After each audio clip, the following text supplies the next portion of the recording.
Welcome to the regular public meeting for the Halton District School Board. It is Wednesday, October the 21st, 2020. We are conducting this meeting in a rotating blended model. As you will see by our backgrounds, Trustee Shuttleworth, Rosha, Oliver, Vice Chair Harrison, and myself, along with Director Miller, are attending this meeting in the boardroom at JWS Singleton Center. We have some technical issues, and that's why you'll notice we're all wearing earbuds of some sort as well. So we can't have everybody back according to public health and technical issues. So we're working on that. At some point, we hope to be all back into the boardroom. We hope that COVID will be in our rear view mirror, but we are where we are right now. So if you do have any questions about the content of our meeting, please reach out to your local trustee or myself after the meeting. As per all of our board meetings, this meeting is video voice recorded and will be posted on the hdsb.ca website. As these virtual meetings are long and hyper-focused, I will be calling at least one recess during the course of the meeting. At this time, I will take roll call. Trustees, please answer as I call your name in alphabetical order by last name. So Trustee Amos. Good evening, everyone. Trustee Collard. Good evening. Trustee Daniele. Thank you, I am here. Vice Chair Harrison. Hello, I'm here. Trustee Garrett. Good evening, I'm here. Trustee Gray. Yes, I'm here. Excellent. Trustee Oliver. Good evening, everyone. Trustee Reynolds. Hello, everyone. Trustee Rosha. Present. Trustee Shuttleworth. Yes, I'm here. Trustee Taylor.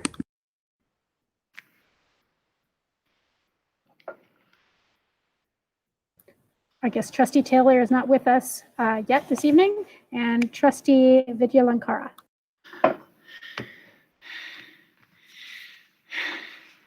Also not with us this evening. Trustee Gray, just a note that your microphone is not muted. As you do push-ups. Director Miller, could you please note the senior staff that are here and any other staff that are joining us at this meeting this evening? Thank you, Chair Drabens. All superintendents are here this evening with the exception of Superintendent Etoff. plus Manager of the Director's Office, Gail Gortmaker, Human Rights and Equity Advisor, Dr. Jewel Lamoa, General Manager Fred Tebow of Planning, and General Manager Sari Taha of Human Resources. And I believe Superintendent Nagoy has some of her staff with her. I don't know who she has with her, but she will introduce them when she is speaking around the financial. Oh, go ahead now, then, Superintendent Nagoy. Manager of Budget, Jay Chantavong, is with us as well. Okay, wonderful. So this evening, Vice Chair Al Harrison will be honoring the land.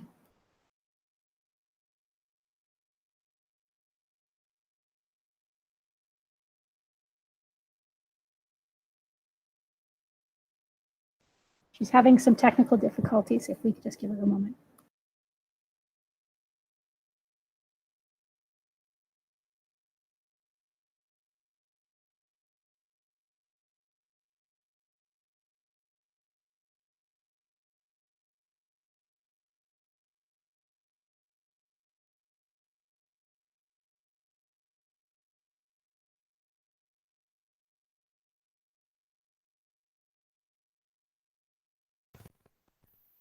Hello, everyone.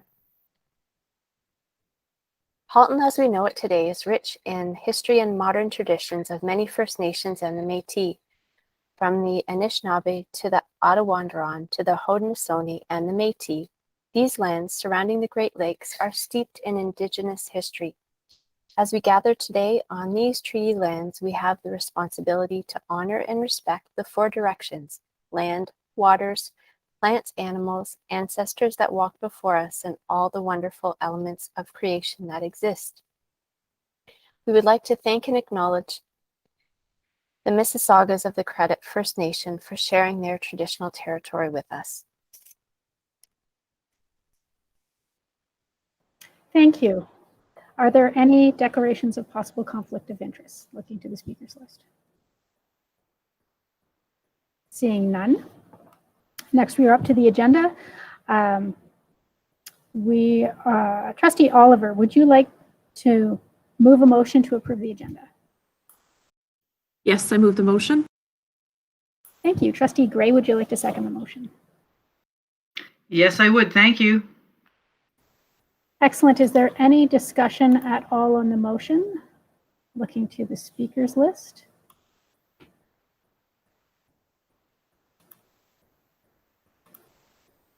Okay, seeing none, all those in favor of approving the agenda?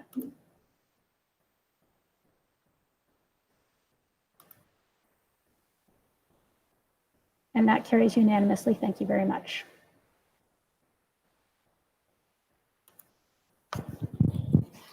We have no Inspire Award presentations this evening,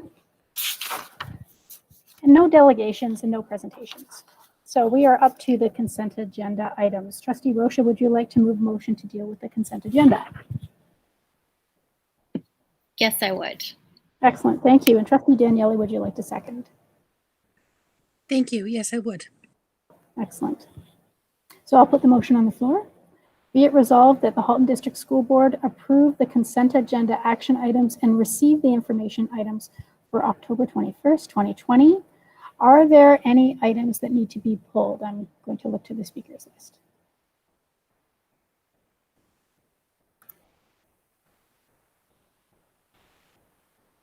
Seeing none. So all those in favor?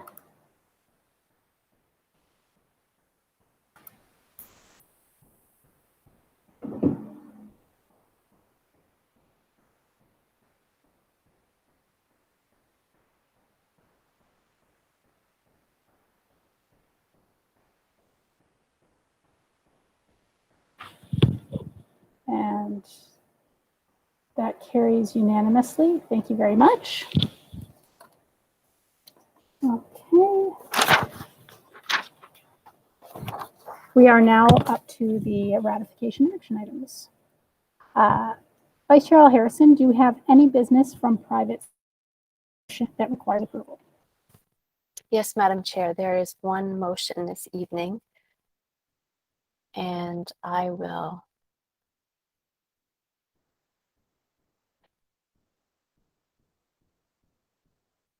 I will read the motion. Be it resolved that the Halton District School Board accept the tender from Everstrong Construction in the amount of $17,422,000 as contained in tender number RFT 20-113 for the construction of the new Milton Number 11 Public School in Milton, Ontario. Be it resolved that the Halton District School Board approve a budget of $22,374,945 for the construction of the new Milton 11 Public School. This project is to be financed as follows. Capital Priorities Grant, $13,993,074. Full Day Kindergarten Grant, $2,098,154. Child Care Capital, $2,701,270, and proceeds of disposition, $2,388,547, as approved by the Ministry in September 2020, and educational development charges in the amount of $1,193,900. And I so move. Trustee Garretts, would you like to second this motion? I sure would. Thank you so much. Excellent. So is there any discussion? Looking to the speakers list.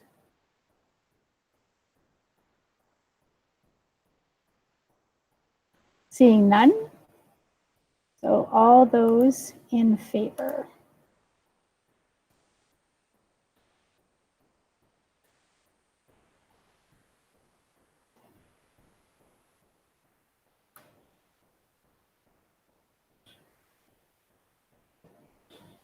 And that, I believe, carries unanimously. Thank you very much.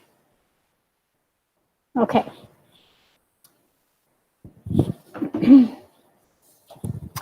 As per the agenda, we have 8 action items this evening. So I'd like to draw your attention to item 4.1, Long-Term Accommodation Plan 2019-20, Report 20089 revised. Trustee Reynolds, would you like to move this item? Yes, thank you. And Trustee Daniele, would you like to second? Yes, thank you, I would. Okay, I'm going to read the motion, put it on the table. Be it resolved that the Halton District School Board approve the 2019-2020 Long-Term Accommodation Plan, LTAP, and that that staff be directed to submit the updated LTAP to the Ministry of Education, and further that all entities identified on community planning partnerships notification be advised that the LTAP has been approved and direct them to the board's website to review the electronic document. Is there any discussion?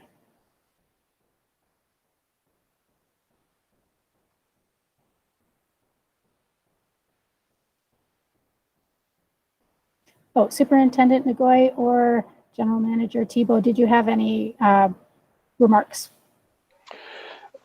Through Madam Chair, I can just give a quick synopsis of where we are and where we're at right now, if that pleases the board. So as you recall, we last presented this to the Board of Trustees on September 16th.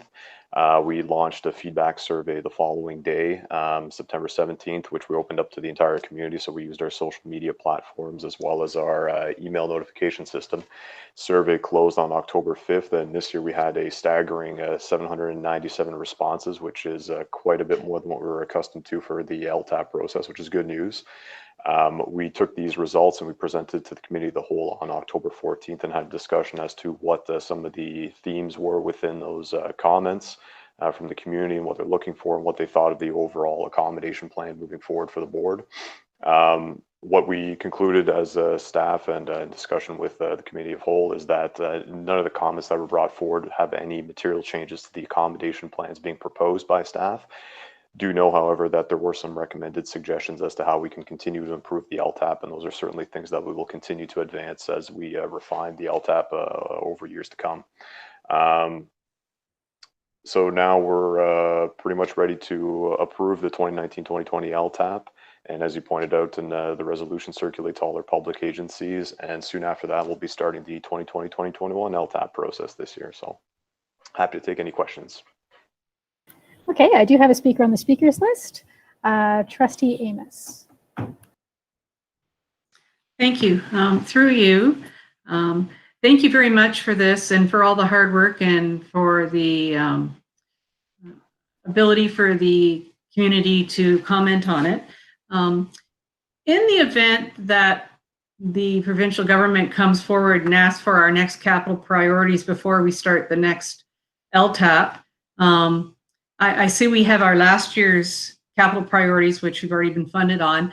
Do we have the next set available or have they been thought of so that if they come back to us and say January, February, fingers crossed that they want to ask what our next priorities are, we would have those available?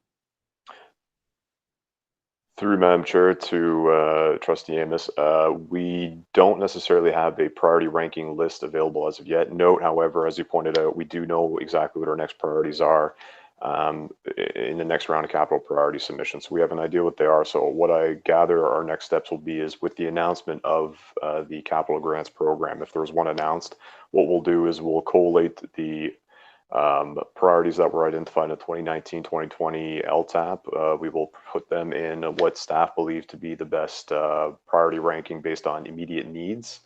And if there are any, dark horses that need to be added to the list that were not part of it, we'll definitely consider that. And then the next steps afterwards would be to work through with a senior team as well as trustees to present the list and gain approval prior to submitting to the ministry. So depending on what the timing is and where we're at with the development of the upcoming LTAP, we'll definitely pivot in such a way where we can, address the list to what is most needed from the board's perspective. Thank you very much for that. Okay, looking to the speakers list, there's no other speakers on the speakers list. Oh, yes, I do. Trustee Oliver, go right ahead. Thank you. Sorry, my link is not working for this. Through you, Chair, to Manager Thibault. Looking at the report, and thank you very much. It's a very good report. A lot of great summaries of what's happening and what the priorities are, what the accommodation pressures are coming up, especially in the future for Milton and Oakville. I'm looking at page where the capital priority summary is shown. And this is just a suggestion and a question, if that's possible. We're tracking a lot of accommodation pressures and a lot of needs in terms of what we're getting approvals for funding, when the proposed schools might be opening, what the locations of them are, et cetera. And for, especially for schools off in the future, so looking at approvals for Oakville Northeast 1, earliest being 2023-24. I'm wondering if in those areas, you would be able to insert some kind of a link that would link us into the data for the schools that are, I guess, holding the students from that area so that we could easily kind of flip between that piece of information and quickly track the data and see how things are progressing and what the pressures are in those schools. So that's just a suggestion for you to consider. Thank you.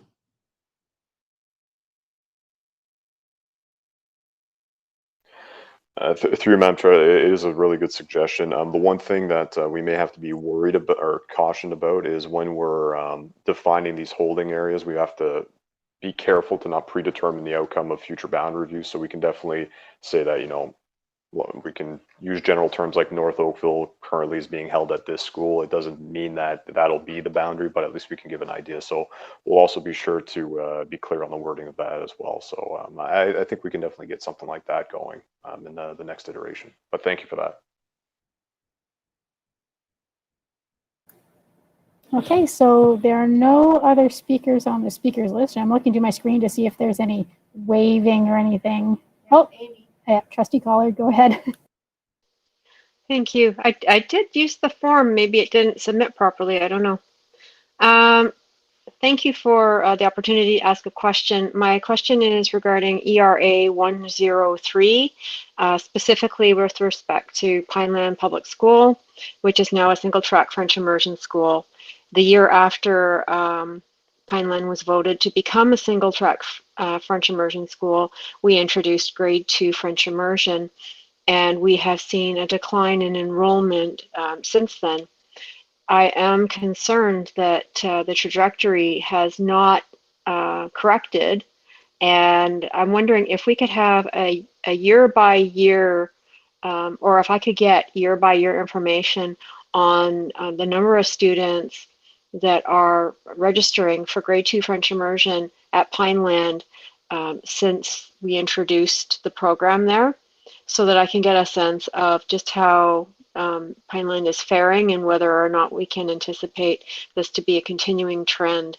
I am concerned about this, and I've been concerned since we changed to grade 2 start, but year after year we're getting this in the report, and the whole point of making Pineland single track French immersion was because it was over enrolled and had hardly any students in the English program. So I am kind of concerned that we the following year made the decision to do that. With respect to ERA 108, there is some talk of students in the Evergreen community being perhaps part of a rebalancing effort at the 3 schools in the orchard. And I'm pleased to see that happening, because I know that I have been concerned as I've watched the numbers going down there. And it's nice to know that there is nearby development opportunities that may help us rebalance that community. Thank you very much. Okay. Andrea? Through you, Chair Drabens, to Trustee Collard. It's an excellent point about Pineland. It's the decreasing enrollment, and this sounds a wee bit odd, is actually a product of the success of our French immersion program, as you are aware. But you make an excellent point, and I think it's easy for us to bring that back, because we do need to monitor the situation at Pineland, because as you and other trustees are aware, we were addressing our challenges with French immersion, and this was not entirely unforeseen, but it has happened a wee bit quicker than we thought it might. So I think I would look to General Manager Thibault. We will absolutely monitor that, and we can bring it back on a more regular basis for trustees to consider. Thank you very much. I appreciate that. Okay, looking to the speakers list and looking around the room and on my screen, since there are a number of technical difficulties this evening, I don't see any more speakers, but I do want to thank General Manager Thibault and Superintendent Ngoy and everybody that's been involved in this whole process. It's been a very comprehensive process. We saw this a few weeks ago. It came to our committee of the whole, large consultation results, which are great to see, and taking that all in, and always looking for continuous improvement. So it's wonderful. So we will now go to a vote on the motion on the table. So all those in favor?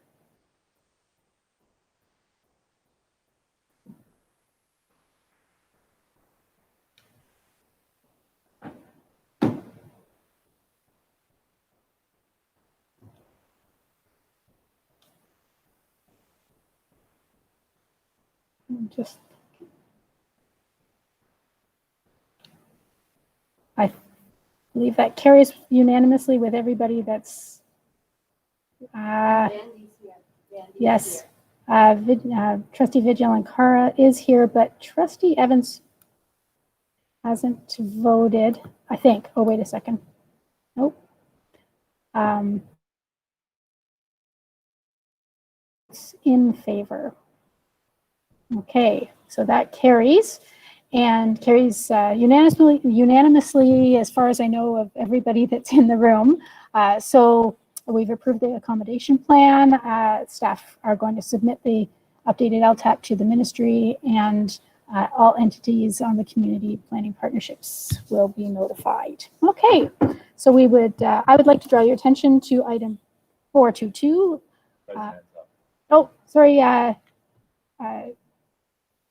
General Manager Tebow, go right ahead. Through Madam Chair, just a quick note too. Printed copies of the LTAP are available in your mailboxes, the physical versions, and what we'll do is whatever ones aren't being picked up tonight, we'll double check tomorrow, and then we'll ship them to you via your mail address. So I just want to put that note out there. Okay, thank you very much. Okay, so now I'm going to draw your attention to item 422, long-term accommodation plan boundary reviews, report 20104. Submitted by Superintendent Nagoy. Trustee Garretts, would you like to move this item? Yes, I would. Thank you very much. Excellent. Trustee Amos, would you like to second? Yes, I would. Thank you. Excellent. I shall read the recommendation. Be it resolved that the Halton District School Board directs staff to recommence a school boundary review for the new Milton 11 Public School and Milton number 12 Public School, which will include schools south of Dairy Road in ERA 120 and ERA 121, and the whole area of ERA 127 and rural areas south of Britannia, with an expected completion date of no later than June 2021. Be it resolved that the Halton District School Board directs staff to undertake an elementary school boundary review for the to-be-determined area located in the undeveloped residential area at the northeast corner of Trafalgar Road and Dundas Street East to the southwest corner of Highway 407 and 403 interchange, which will include Oakville schools in ERA 118, ERA 116, and ERA 117, with an expected completion date no later than February 2021. Is there any discussion? General Manager Tebow, go right ahead. So I'll just present the contents of the board report, and then we can take questions on both sides of it. So just to reiterate, back on September 16th of the last board meeting, when we first presented the LTAP, we did present two tentative boundary reviews, being the ones that were just read out in the resolution. So one being for Milton 11 and 12 Public School, as well for the TBD area in ERA 118, which was part of the recommendation of the Oakville Northeast number 2 boundary review. So with the LTAP now approved and we're looking to proceed with these two boundary reviews, the Milton 11-12 boundary review that we're proposing to undertake is to complete both boundary reviews concurrently for a couple of reasons. One, it avoids multiple disruptions to community, so the same community being hit twice, because it's going to be really in the same development area, more or less. As well as the fact that both schools are looking to open pretty much close to one another, I would say, in terms of timing. So it'd be advantageous to just complete both boundary reviews at once and have a more consolidated approach to how we're going to be addressing accommodation pressures in Boyne as well as Milton as a whole. So the schools that we are recommending are schools that are predominantly south of Dairies, and any school that is currently having a holding area or holding schools from Viola Desmond. So as you know, we're redirecting students that are supposed to be going to Viola Desmond to other areas. So we want to involve those schools and any rural areas as well. So when we're doing this, we're redirecting students in the best possible location for the long term. And again, we're looking to complete this process by June 2021. So we have it completed in anticipation for a mid-year opening, potentially for the Milton 11 public school, and then Milton 12 will be opening, at the earliest September 2022. Jumping into the Oakville TBD review area. So again, this was an area that was defined as part of the Oakville Northeast number 2 bound review process. So the area in question is containing about 5,000 units. And from our recent discussions with the development community within there, they have indicated that one of the developers that are along the Dundas Street corridor will be having some occupancies coming online as early as April 2021, assuming that there's no further delays. So as board and planning staff, we have to identify a homeschool for these students. And The area as a whole is what I would define as a holding area until such a time the Oakville number 3 public school is funded and opens its doors. So in the interim, we're going to have to find a location south of Dundas with the schools that are located with ERA 116 and 117 to accommodate these students. This was part of the recommendations of Oakville number 2 boundary review because of the fact that there wasn't adequate space north of Dundas to accommodate these students. So as part of this process, we will find where we'll define an accommodation plan as to where we'll hold these students until the new elementary school can open its doors, which we're in the process right now of trying to obtain that site. And with regards to the residents in the area, acknowledging that a lot of times when people buy homes in these areas, they have a certain expectation as to where they'll be going. We'll make sure to add an additional layer to our notification process to the developers within the area to at least advise them to inform future residents that they will be holding at an alternate location than the one that they may be anticipating to go to, being the Oakville number 3 public school, or they may be redirected, just so it's made very clear to those communities that what they expect in terms of the ultimate accommodation may not be available on day one when they move in. I'm happy to take any questions on either one of the boundary reviews. And, thank you. Thank you very much. I do have a speakers list. Trustee Amos, go right ahead. Thank you. Through you, I'd just like to say thank you very much for that added complexity of adding the letter that will be going to the developers to state that where the students will be and going to school, because we came into a huge difficulty last time when people thought they'd all be going to the new school and we can't fit them all there. So I really like this idea, and thank you very much for bringing it forward, because I think that will actually be a benefit to the families moving in as well as ourselves. So thank you. Okay, and sorry, Trustee Garrett, go right ahead. Thank you, through you, Chair, to General Manager Thibault. I just wanted to say thanks very much for putting those 2 boundary reviews together. The Town of Milton folks are amazing in terms of doing a boundary review, but if we can, it's usually tapping into the same people. So I'm really glad to see that we could do it all at once and you know, stop doing things twice and be more efficient. I appreciate that so much. Thank you.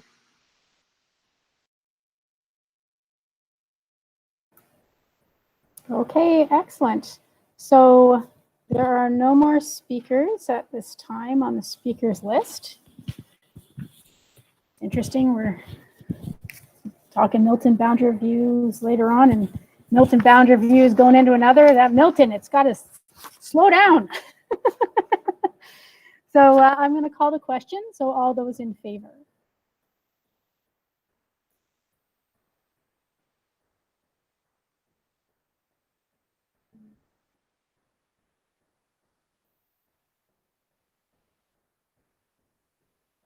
And that carries unanimously with 12 responses. Trustee Taylor isn't on the line right now. So those boundary reviews we will start the process. Okay, so up to the next one, 423. Trustee Honoraria 2020-2021 report 20105. Trustee Oliver, would you like to move this item? Yes, I do. Move that. Thank you. Thank you. Trustee Shuttleworth, would you like to second? Yes, I would. Excellent. So I will read the recommendation. Be it resolved that the Halton District School Board approve the trustee honoraria effective December 1st, 2020, as noted in Appendix A. Superintendent Ngoy, would you like to speak to this? Thank you. Through the chair to all trustees. This is the annual review and update to the trustee honoraria in accordance with Ontario Regulation 357-06. and also in accordance with the trustee honoraria policy statement. The only change to the prior year is with regards to the enrollment amount, which is updated based on the prior year's budgeted enrollment. And as a growth board, that enrollment is increasing year over year, and you'll see in the appendix the differences between this year's honoraria amount to last year. And the amounts are provided in more detail in that Appendix A. I'd be happy to take any questions trustees may have. And just to mention, this is for the period of December 1st, 2020 to November 30th, 2021. Thank you very much, Superintendent Nagoy. I'm looking to the speakers list to see if there's anyone that would like to ask any questions. Seeing none, I'm going to call the question. So all those in favor?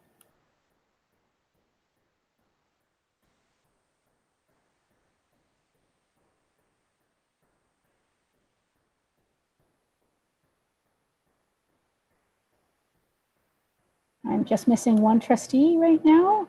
Oh, Vice Chair Al Harrison, did you want? Oh, there we go. I have 12.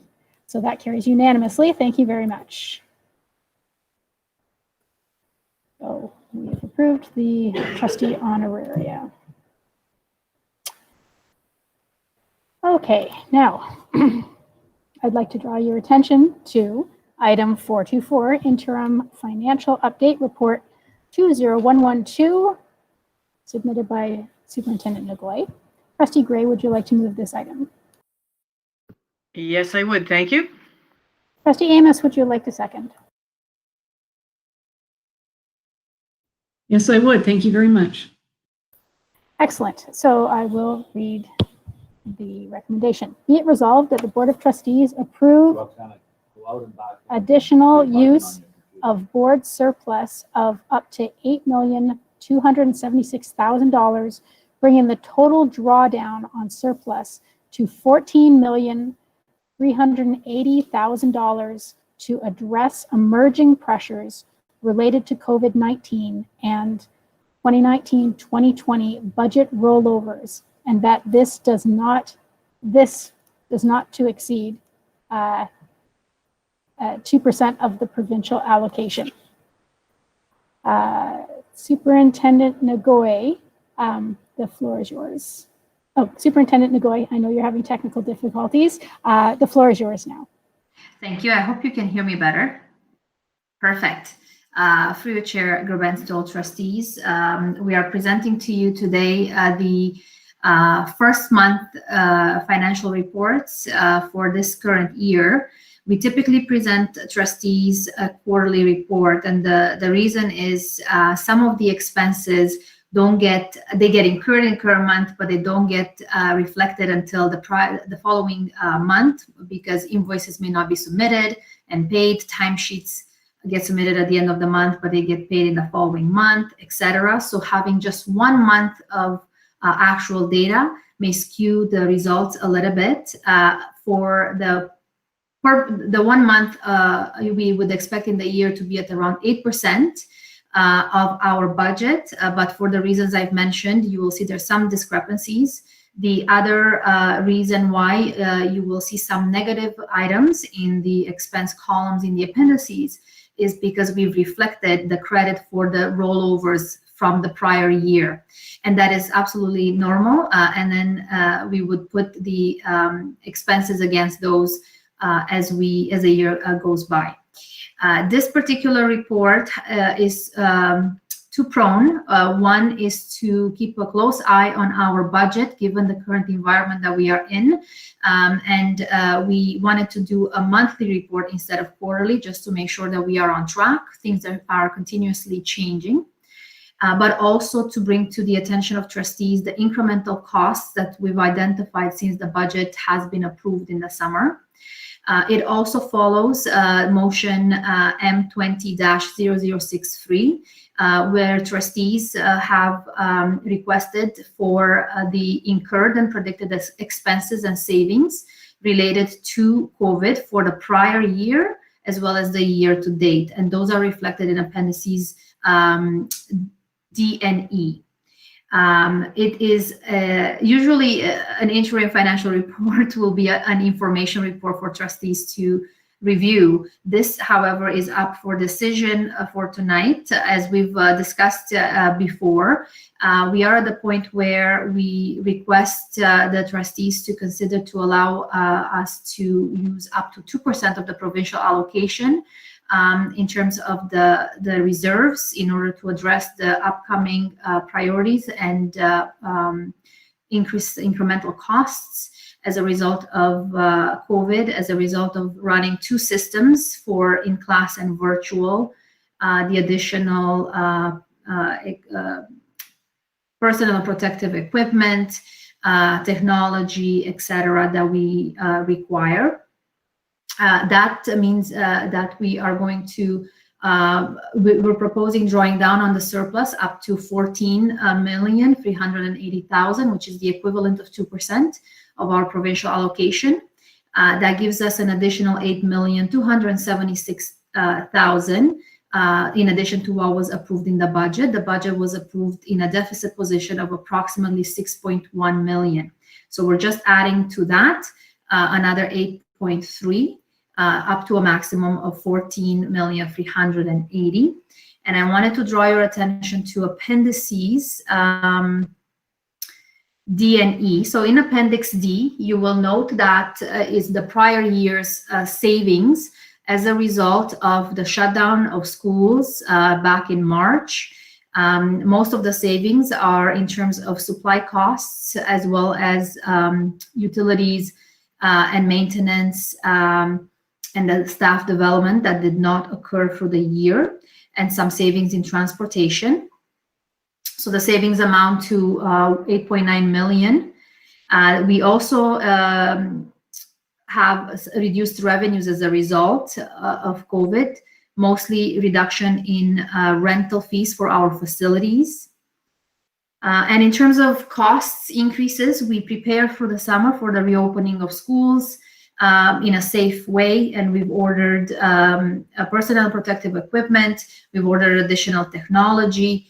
That amounted to close to $3.5 million in expenses to get ready to open the schools. Appendix E provides a breakdown for trustees on the incremental costs of COVID that have been identified since the budget. It is a very steep $23.6 million.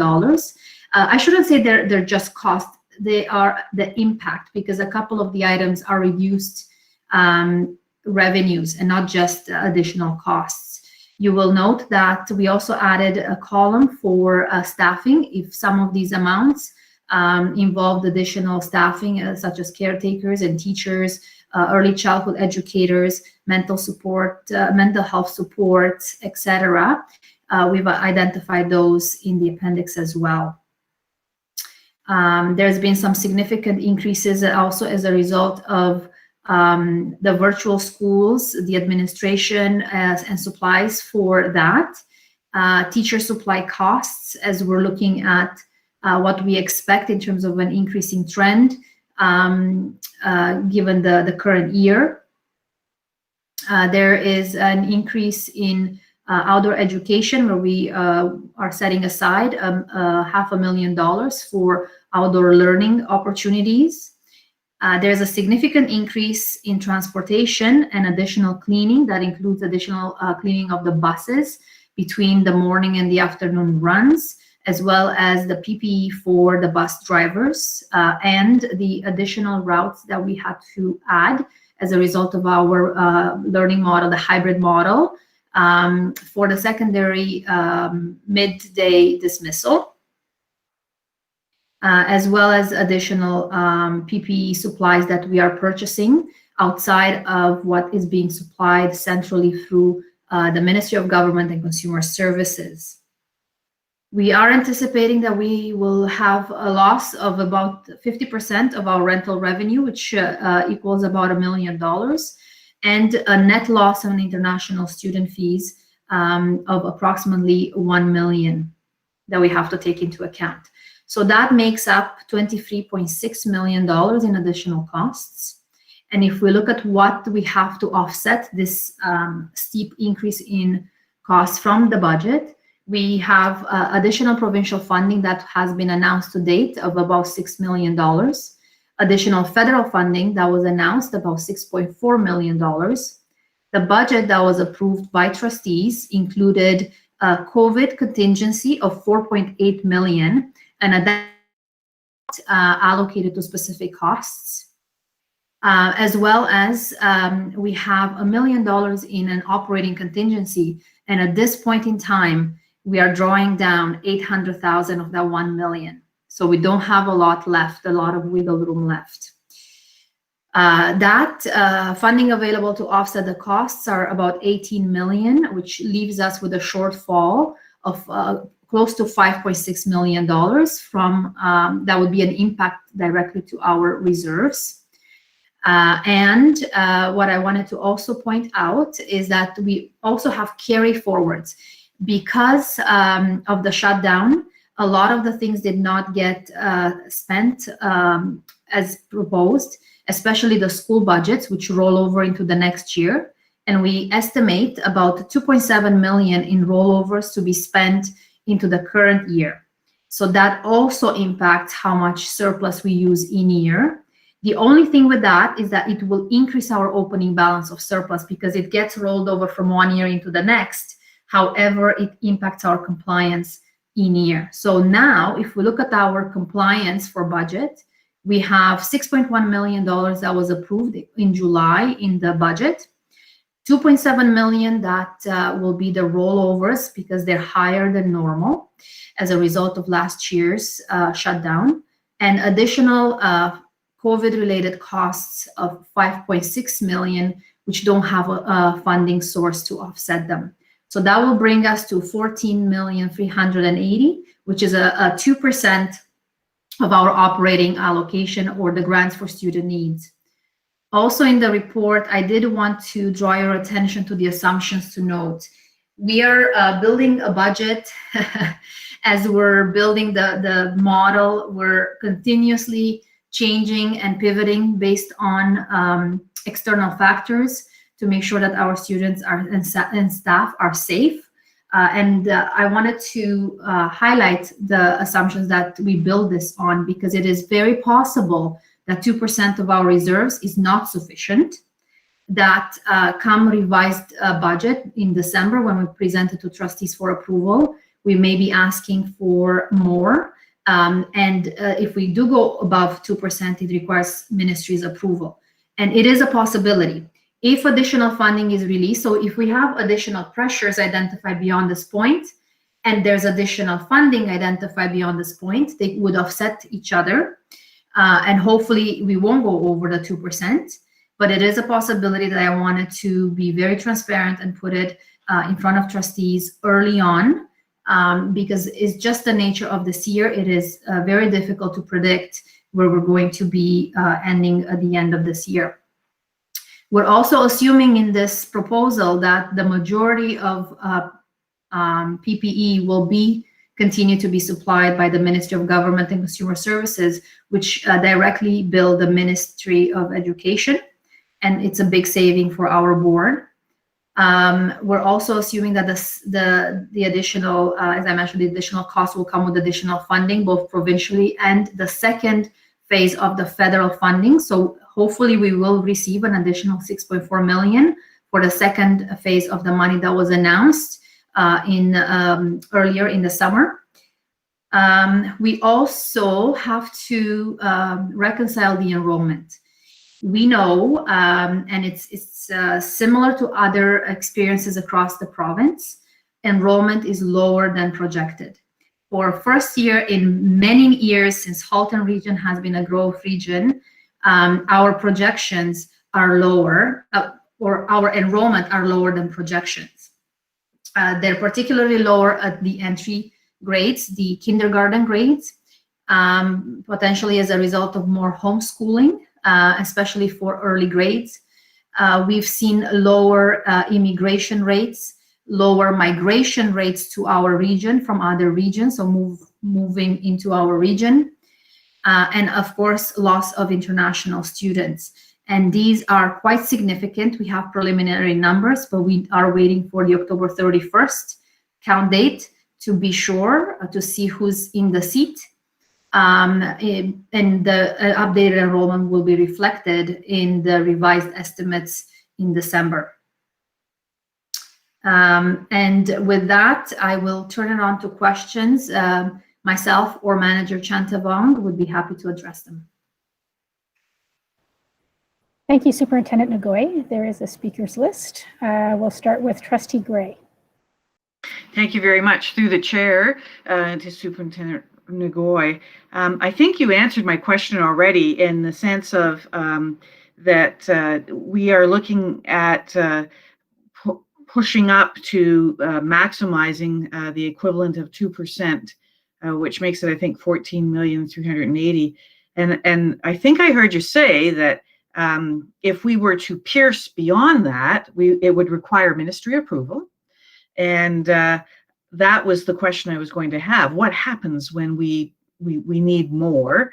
Of course, there is that second phase of 6.4 million that you discussed. That we are anticipating that is still in the works. But at the end of this all, my point is, even though we could get permission to pierce beyond, we're really drawing down our reserves at the end of the day. And I wonder if you would comment, if you could, for everyone's information here, both in person, but also those who are watching, how this is harmful to our board to continue to draw down reserves. Absolutely. So yes, to your first part of the question, if we do go beyond the 2%, we'll need ministry approval. Before we go to that, we have a couple of things that we're monitoring. We're certainly monitoring the teacher supply costs. Depending on the need, depending on the fill rates, that cost may not fully be achieved. So there may be some savings there. We're also looking at the transportation as well. It depends if we can achieve more efficiencies. Hopefully that will be a little bit lower than the current estimate. So we're also looking at the budgets that we currently have and what can be reallocated or reprioritized towards COVID. And we have a couple of items in mind that we're watching that we think we may be able to draw upon before we go into more reserves. So we've sort of left a few of those items that we are watching to make sure that we have a little bit of room. And with regards to your second question, this is not going to be the only year that will be a challenging one under COVID. Chances are next school year will be a challenge and have additional costs as well, unless there is a vaccine that will work miracles. So we're looking at spending last year's money. We spent $3.5 million just to get schools ready. This year, we're looking at 23 million. Some of it is offset by additional funding from the government, provincial and federal government. But we're certainly, if we're looking at what the board is putting in, is more than those funding combined. So that is certainly a concern, because we're looking at this as more of a long term, and it will take away from areas that have been appropriated internally by trustees to support the multi-year plan initiatives, to support any close the gaps within our facilities, for the learning environments. So certainly those will be impacted. The long-term goals will be impacted because we'll have to draw back. When we present the financial statements mid-November, the second board meeting in November, what you will see is that we will be proposing a reallocation of surplus in order to free up this money for COVID, because we're looking at last year's, right? So last year's that was approved was all these projects that trustees wanted to fund, to supplement, to complement the in-year funding for the multi-year plan and support a multi-year plan. Now we're going to be rejigging that a little bit, and staff will have a recommendation for trustees on some of the things that we'll draw down on in order to move it up to a COVID related operating reserve. So that will be certainly an impact. One thing that will help us if you look at the 1920 or Appendix D, those savings of 8.9 million, those are savings that will increase our surplus balance. So that will certainly help to offset some of that 14 million that we're requesting to pull out. But not fully, and it's not the only year. The one thing that's not also factored in here is, in the summer, are we going to spend another 3.5 million to get ready for the following year? That's not factored in here, but it certainly helps that we've spent that last year. Thank you very much. May I have a follow-up? May I jump in first? Go ahead, Director Miller, and then you can have your follow-up. Through you, Chair, Gravens to Trustee Gray. I'll put it in, because I'm not a financial person, I will put it in a little, there's a report coming later tonight around school renewal. Our current costs for school renewal are $296 million. That is far, far, far greater than what our reserves are. And so I think the crux of your question is, what are the consequences of drawing down our reserves all the time? Well, at the current, we generally get about 30 million from the province to address that 296 million. Plus we use close the gap money from our reserves and so on. It would take us, nothing else happens, zero, we start, it would take us at least 10 years to get to all those projects with that kind of money. So the consequences of your question, or not of your question, but of the consequences implied within your question, is just on the facility side, we are making significant challenges for the future in keeping our schools modern, keeping them, the facilities nice and so on. And that does not include new initiatives from an academic perspective, which is what we're in the business to do. So I think at the bottom line is there are consequences to drawing down those reserves that won't be seen this year, but they'll be seen next year and every year after that. Trustee Gray, your follow-up? Yes, my follow-up to Superintendent Ngoy. You mentioned earlier about efficiencies in transportation. With the changeover of, I believe, November 13th for secondary into the next part of the quadmesters, does that mean that busing routes or times will change as we adopt a more efficient system based on those who are still traveling for face-to-face instruction? Thank you for that question, Trustee Gray, and for the chair. Busing will change again. Every quadmester is a reorganization of our schools, our staffing, as well as busing. Not the routes themselves, but the number of buses on the road may change depending on how many more or less students are opting for transportation. So it all depends on the move between in-class and virtual, and they will have to be realigned. It also depends on how well we can coordinate with the models of our coterminous board, because we have the ability to share routes. The midday transportation, however, has been something where we had to increase because we couldn't match the timing between the bell times of the secondary schools between our board and the Catholic board in order to double up on those same runs. So to the extent that we can make some of those changes, we could look at some savings for sure. Next on the speakers list is Trustee Collard.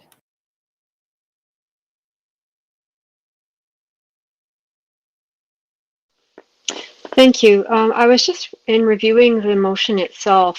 I noticed that the motion read that this does not to exceed. I believe the word "to" should be removed. That's just my suggestion there. And then further, I'm concerned that this is not just a Halton problem, but that it is in fact a worldwide problem, but more specifically for us, an Ontario problem. And I'm wondering if this has been something that the minister has addressed at all in any of his communications And what have we heard from other boards, how they're doing in terms of being able to pay their bills? Through your chair, events to Trustee Collard, I can tell you that the Deputy Minister is fully aware of this situation. And I believe the minister, I would think that the minister is very well aware of it, because some boards in this province do not even have any reserves to draw upon. And so the minister recognized that when they allowed us to draw 2% by giving them additional funds. So they're fully aware of the challenges that we are in. I would say that the directors in the province had, I don't know if lobby is the right word, but had expressed an interest in being able to use a very, very limited amount of our reserves to meet needs for this year.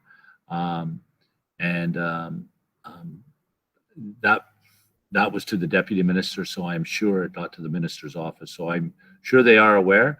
I would also say this, I'm not going to mention any boards, but our financial situation is much stronger than many other boards in the province, which is not anything really to brag about or is good, because we care about public education and the kids in this province. But you've raised an issue that is going to become significant, and particular, as Superintendent Nagoy said, if we're still in this situation next year, next school year, I'm talking about, not next calendar year, because we will be in this situation next calendar year, there'll be significantly more and greater costs. So it has been raised, and I think it's something that they're concerned around. I would say finally this, the Collard, I was invited to give my input to the Minister of Finance on preparation of the budget for this coming year. And I had suggested, there were many points made by other educators there, but the point that I had made is, when we are out of this, it will not be the time to start clawing back money from education, because we will have had a lot of gaps as a result of spending money, and a lot, as Trustee Gray had recognized, our reserves would be drawn down.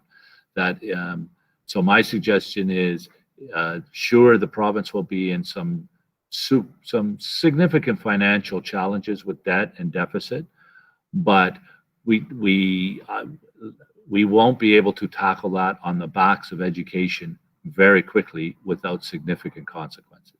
So I don't know if I really answered your question, but. Well, you have. I mean, you haven't solved the problem, but you answered the question. Thanks. Thanks. Okay, next on the speakers list is Trustee Shuttleworth. Thank you, through you, Chair, to Superintendent Nagoy. Most of my questions have been answered, but I just have one, which is more of a technical one. You always speak of a compliant budget. Is that what that 2% is? Is that if we're staying in that 2%, are we being compliant? Through Chair Master Trustee Shuttleworth, yes. A compliant budget is a deficit budget within the allocation allowed within the Education Act. Typically, it's 1% of our provincial allocation, or the GSN, which is the most of our funding, about 90% of our funding that comes from the province. This year, the minister has amended the regulation to allow for 2% only for COVID related. So if we add anything beyond the 1%, it has to be a one-time COVID related pressure, which this is in compliance to that requirement as well. So a compliant budget is a deficit budget up to this 2% of our provincial grants. A balanced budget would be a zero budget. So that would be where our goal would be every year, is for our revenues to match expenses. All right, thank you. Okay, looking to the speakers list, Vice Chair Al Harrison. Thank you. Through you, Madam Chair. I think in a normal case, if there's a deficit budget, you have to put forward also a plan to recover that deficit amount, which we did with the earlier budget passed in July or August, whenever that was, a lifetime ago, for that 1% piece. So I just wonder, for this additional amount, whether we need to put that forward officially, and or what that may be. That is a great question. Through the chair to Vice Chair L. Harrison, yes, we do. That comes at the revised budget. So that those are part of the official submissions of the reporting cycle submissions. So in December, when we bring the revised budget to trustees, we'll have more complete information. And we will revise how much of the reserves we expect to use. Maybe we're not going to go all the way to 2% because now we'll have 3 months of data, some more information into what we expect for the remainder of the year. We would have the enrollments, which will dictate what that looks like. And perhaps as we're working closely with the ministry on a stabilization amount, if we do lose significant enrollment from what we projected across the province, we have been asking the ministry to consider the impact of losing so much grant. So we're waiting on a lot of answers. Hopefully in the next couple of months before we bring that forward, we have those answers.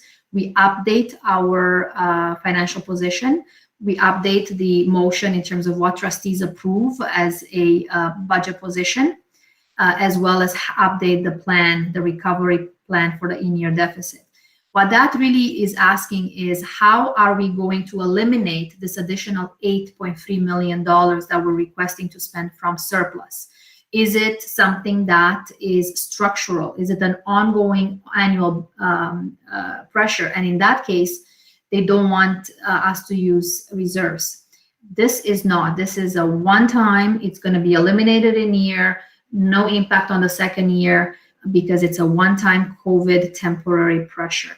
So it's well within those guidelines, and that's what's going to be added to that plan, which trustees will approve in December. Can I follow up, please? Of course you can. Yes. Thank you so much. So in addition to the recovery plan, if we do get into a situation where we need more than the 2%, and there is no money forthcoming from the province because they're similarly in a tight financial spot, as is the federal government at this point in time, I would imagine. Is it possible to, I guess, by that time have done some thinking about where we can trim? It's a very sad day that would happen as we look at our new multi-year plan and all sorts of big plans, but I'm not sure what the reality will be in December. So if that scenario does play out, it would be great also to have some insights on where we can tighten our already extremely tight and well-darned socks and all of that kind of thing. So, Director Miller, go right ahead. Through you, Chair Gerbens, to Vice Chair Al Harrison and all trustees. Administrative Council, senior admin have looked at areas. There are not many areas where we can trim the budget without having an impact on students. And I would argue that there are actually none at this point, as we've been pretty close to cutting to the bone now. There are a few areas that we may have to look at going into the budgeting process for next year, such as, and I don't want to alarm anybody, but they would be staffing positions in the redeployment and things along those natures. And I would hesitate to say too much because it may alarm people and we may not ever even get there. But I do think trustees need to be aware that there is not a lot of fat on the bone to eliminate at this point. But our biggest cost is personnel and staff. And I would hope, again, that the province understands that, and I believe they do. And as I had said a couple minutes earlier, we are in a better financial situation than many boards, or at least some boards around the province. And the issue you have raised, Vice Chair Al Harrison, I think will come to the surface in another board prior to it coming to us, and we will be able to understand what the province's response is going to be to that. Does that help?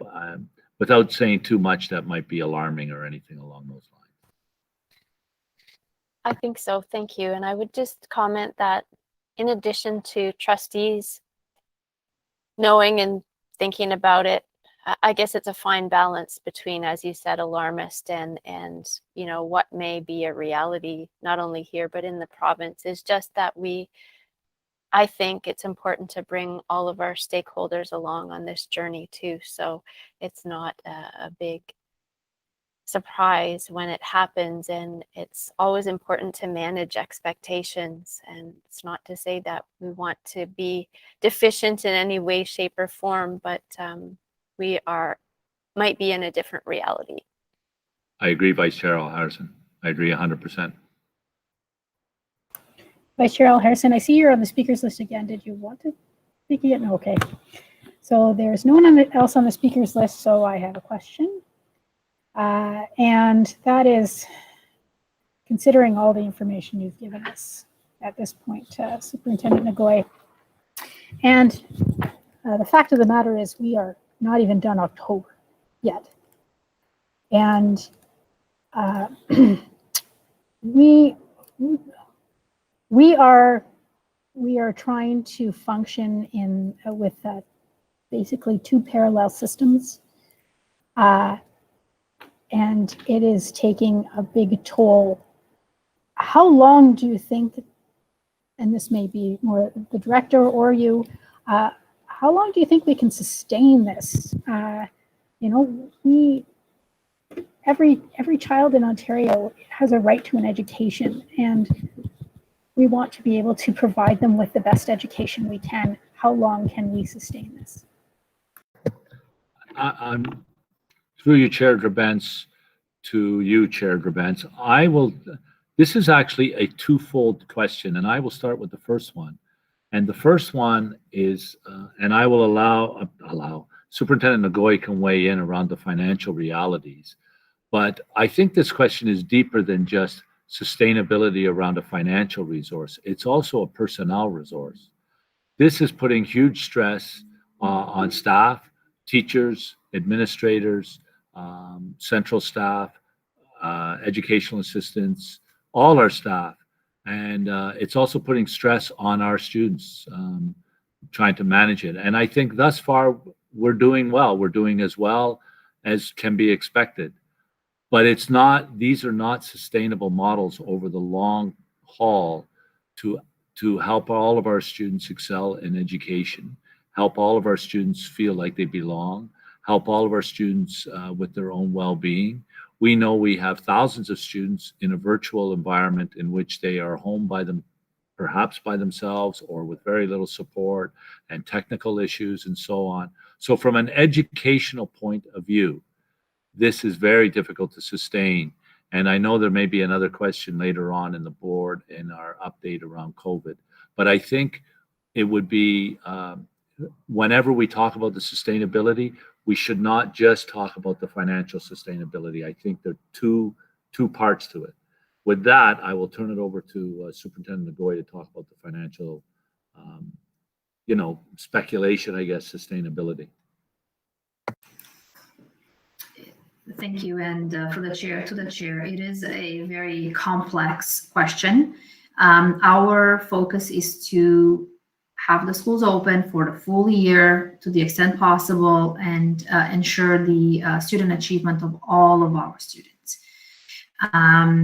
We are continuously looking at how we're going to resource that. We do have a strong financial position, unlike most boards, so we are more fortunate from that perspective. And we continue to lobby with the province for additional support and funding. And so far, there has been support and funding. There have been, it's coming in pieces as challenges are identified. I'm hoping that will continue. And if that's the case, we should be able to weather the storm for sure. It will have a very big financial implication on our reserves. We also, I know you mentioned we're only 1 month into this, and here the treasurer is presenting $23.6 million increase. This is, however, extrapolated for the entire year. So we've taken the first quadrimester of the 4 and looked at what the challenges and increasing costs we expect, and then we've extrapolated them for the full year. So most of the costs, I would hope, have been identified. Not all. There was going to be additional challenges that will come our way. There's additional limitations. Director Mill mentioned staffing. I'm going to also mention technology. Depending on what the need is out there, there is a limitation on how many units are available in the country.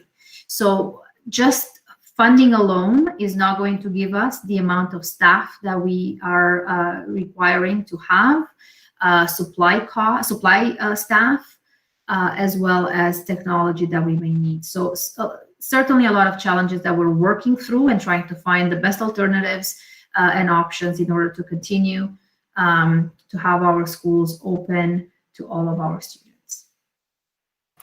Director Miller, you had something to say? No, I've said my piece, and I know there's another question around this later on, or likely to be.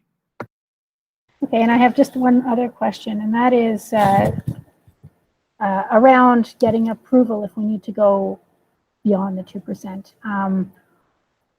This ministry has a bit of a reputation with regards to being slow with their approvals around other issues that we have to deal with, naming specifically around facilities. And would we anticipate the same kind of delays if we need to go to the ministry for approval to go beyond that 2%? Through you, Chair Grabens, to you, Chair Grabens, I don't expect so. There have been discussions with each board, myself included, in terms of the ministry wanting to know what we think is going to happen. They want to know if boards expect that they will go beyond the 2%. And we have mentioned to them, we do believe so. It's hard to say that now because we don't have enough data. And we cannot go right now to ask for ministry approval because we just don't know a lot of the different things. But come revised estimates, you could expect a number of boards to submit non-compliant budget asking for that. So they're expecting it. They're actually asking boards to let them know as soon as they think that's the case, so they can start the approval process right away and facilitate that. So that has changed, from the message that we've had during the budget planning, when the message was we're not as willing to look at beyond the 1% at the time. We are asking all the boards to be diligent and work within their means. So that's certainly a change since then. Also, Manager Chantavong has just sent me a correction in the last memo at the beginning of October on the amendments on the regulation to increase to up to 2% without ministry approval. They have taken out also the requirement for the in-year deficit plan for the boards if they are COVID related. So I just wanted to make that correction. Okay, thank you very much. Okay, and with regards to the wording of the motion as per Trustee Collard, I think that if I could get some nods around the table about making it grammatically correct at the end, yeah, nodding, yes, makes sense. Okay, so we'll just make a nice friendly amendment there so that this does not exceed 2% of the provincial allocation. Okay, so I'm going to call the question then. So all those in favor?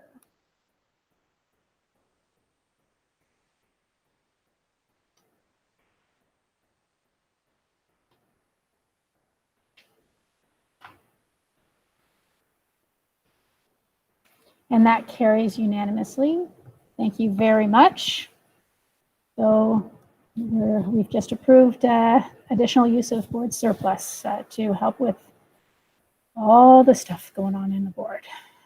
Okay, so now I'd like to draw your attention to item 425, Trustee Professional Development Report 20109. submitted by Trustee Collard, Trustee Daniele, Trustee Gray, Trustee Shuttleworth, and Trustee Rocha. Trustee Collard, would you like to move this item? Yes, please. And Trustee Daniele, would you like to second? Yes, thank you, I would. And would someone on that list of authors like to speak to it? Go ahead, Trustee Collard. Thank you. It's pretty straightforward. We've discussed this through the surveys and emails all summer long.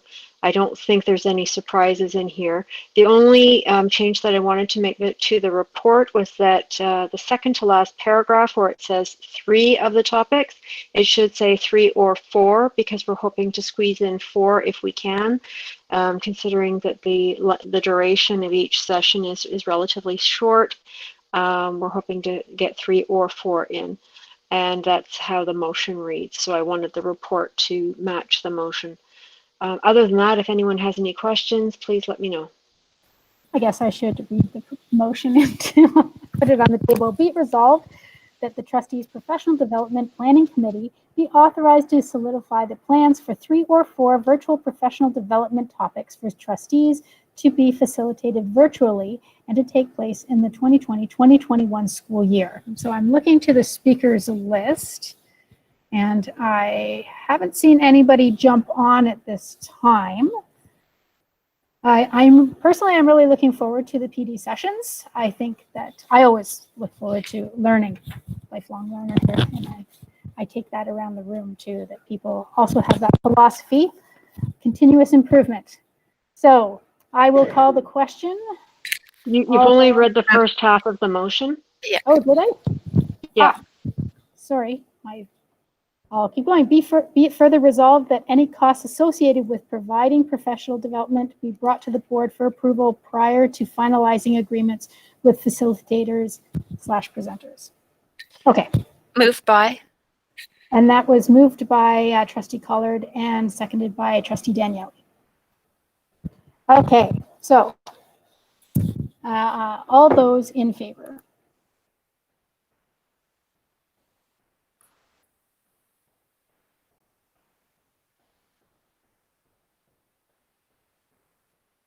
And that carries unanimously. Thank you very much. Okay, now I'd like to draw your attention to item 426, Director's Performance Review Governance Procedure, Report 20110, submitted by Vice Chair Harrison. Would you like to move this, Vice Chair Harrison? Yes, I see a nod. Okay, excellent. Trustee Shuttleworth, would you like to second? Yes, I would. Excellent. I'll read the motion. Be it resolved that the Halton District School Board of Trustees refer the draft Director of Education Annual Performance Review Policy for legal review and advice prior to considering approval by the end of the 2020 calendar year. And be it further resolved that the Board of Trustees approve the Director of Education Annual Performance Review Procedure for implementation during the 2020 calendar year. And be it further resolved to facilitate the process this first year, that a committee chair be selected immediately, with the chair for the next year to be selected during the annual selection committee process. Okay, so is there any discussion before we get into, we need to look at this, have a discussion. If it is approved, then we will immediately look to finding a chair to run that committee. So is there any discussion at all or debate? Looking to the speakers list.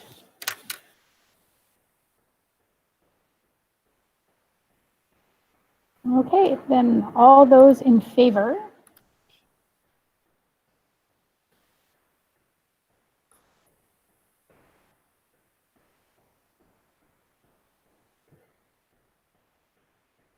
And that carries unanimously. Thank you very much. We will do all those things in the motion, including the third thing, which is to be selected immediately. So that is right now. We need someone that would like to chair this Director's Performance Review Committee.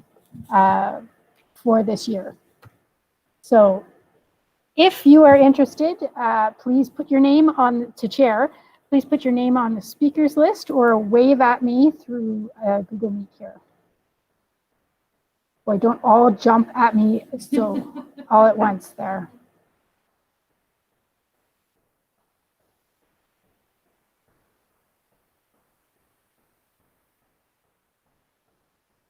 Okay, so I don't see anybody jumping at this.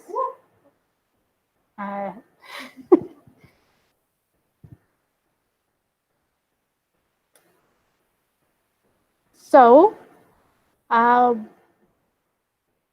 am willing to chair this committee. I will chair this committee.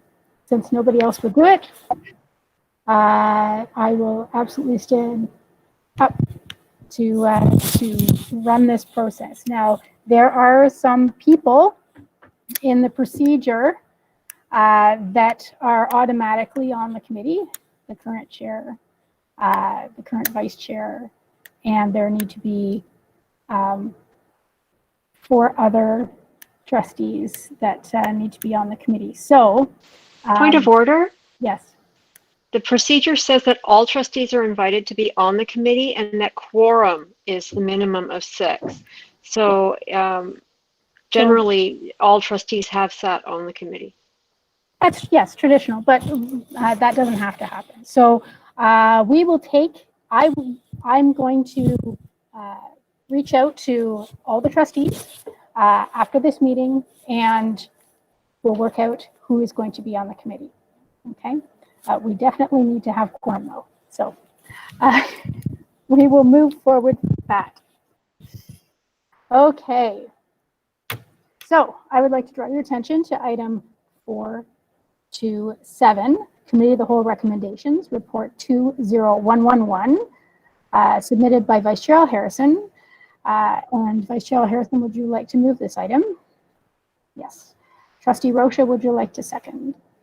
Yes, I would. Excellent. So I will read the motion, read the recommendation. Be it resolved that the Halton District School Board of Trustees extend the board's governance goals for a period of 1 year. Be it further resolved that the governance subcommittee reconvene to consider whether interviews and observations may be included in future trustee governance reviews. Be it resolved that the Halton District School Board of Trustees create a subcommittee to develop a communication strategy to increase awareness about the role of trustee, with a recommendation to be brought back to the board in November 2020. Be it resolved that the Halton District School Board of Trustees create a subcommittee to develop a process to engage education stakeholders about building better back after the pandemic. Vice Chair Harrison, would you like to speak to this? Sure. I was just going to ask whether we need to separate those out into 3 different topics. The first one related to the governance process, the second one related to the increase awareness subcommittee, and the third one related to the Build Back Better subcommittee. And while you consider, I'll just say that we had a really productive committee of the whole meeting, and a number of action items are being brought forward to the board tonight that can further progress some of these topics that we've been talking about for a while. Okay. Go ahead, Director Miller. Through you, Chair Grabentz, to Vice Chair Al Harrison and all trustees. I will leave it for you to determine how this should be, but I would say the 4th one, be it resolved that the HDSB Board of Trustees create a subcommittee to develop a process to engage education stakeholders about building back better after the pandemic. I think there's a direct impact and relationship to staff and we're prepared to do that, facilitate and help with that. But I think that may be one which is would require some staff on it to talk about a process for doing that, as opposed to so I see that one as kind of separate. The others, I do not think that you would require staff on the subcommittees, but that one I think you would require some staff to help you with the process and engage the public. So that's for your consideration. Okay, so I understand you're asking for a split, and we can do that. We'll split the first two be it resolved will be the first motion. The second will be about the role of the trustee. And the third one will be create a subcommittee for building better back. So I'm just making that straight. So. Actually, Chair Gervais, can I speak again? I actually think the last two can be together because I think the second one could involve our communications department as well. And so you may want some of our staff sitting there to help do that process as well. Whereas the first two are primarily related to just trustees' actions, the second two would involve staff sitting on the subcommittees, or at least as an advisory role, not necessarily sitting on the committee. Okay, Vice Chair Harrison, are you okay with that? Splitting it in two rather than three? Absolutely. And I would just say that today I saw an email from the Shift group and the awesome work that they're doing there. And it's called something about reimagining school, which I thought was really had some great synergies or tie-ins with what we're talking about, as did Matt Galloway's education show today. And I think there's a lot of good energy around it. Yes, 2 is good. Okay, great. So we will deal with the first item, and I see Trustee Shuttleworth. No, that's old. Okay, my list is a bit messed up here. So there's no more speakers on the speakers list, so we will deal with the first two, be it resolved and be it further resolved. So all those in favor?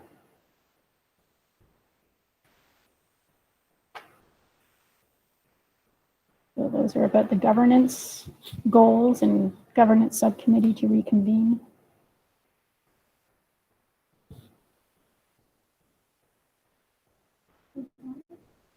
And that carries unanimously. Thank you very much. And the second one,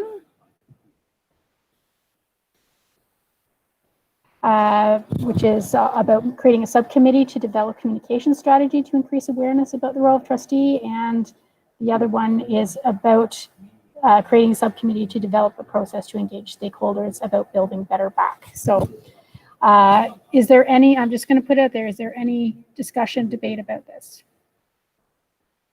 Looking to the speakers list. Seeing none. So all those in, sorry, Trustee Rocha, go right ahead. Mine's not working either. Sorry, I just want to be clear on something.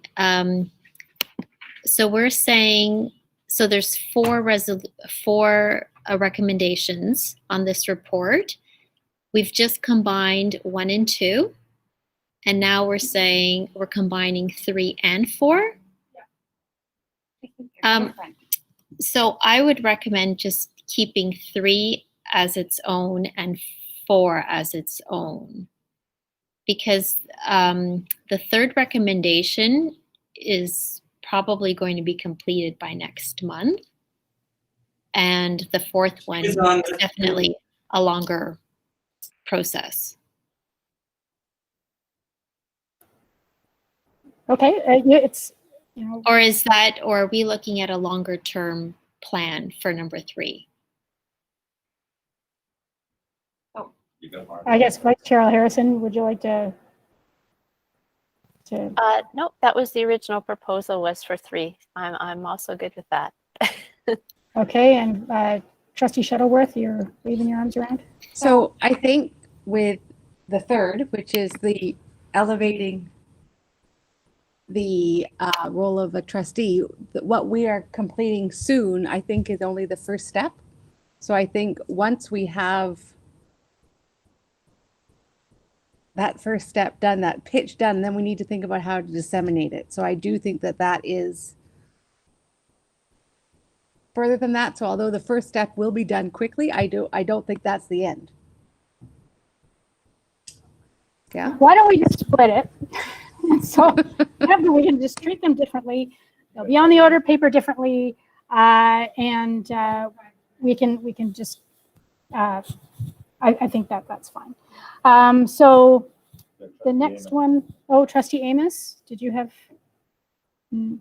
Yes, sorry. I believe there's that the third one will bring a recommendation back, and then another committee may need to incorporate, that will bring a recommendation, and then there'd be a next step, which will probably require another motion, which then may require staff to be a part of to build upon the communication plan. This is an initial group just to create a little snapshot with a recommendation to go further. And then I think that's where some of the confusion is right now.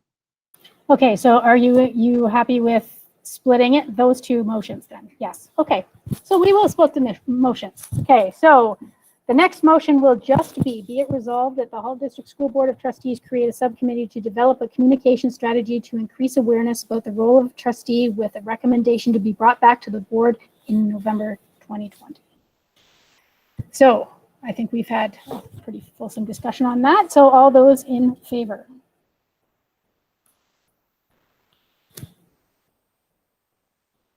And those of you that already had voted, I had erased those two votes so so that it would be a clear slate. So Vice Chair Al Harrison, you were one of them. There we go.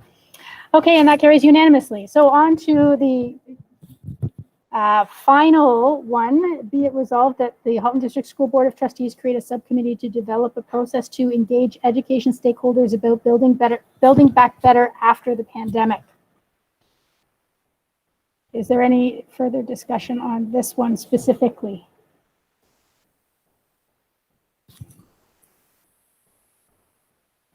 Seeing none, all those in favor?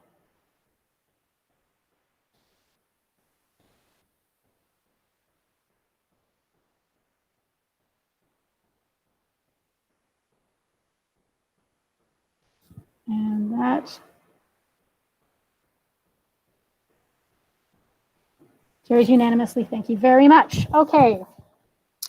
I'd like to draw your attention to the last action item of this evening, which is 428, Facilities School Renewal Program 2020-21, Report 20113, submitted by Director Miller.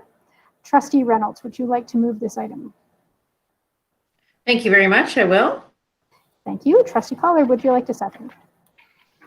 Yes, thank you. Thank you. I will read the recommendation. Be it resolved that the Halton District School Board authorize staff to tender and award the 2020-2021 facility services projects, operations, and maintenance, either individually or combined, as outlined in Report 20113.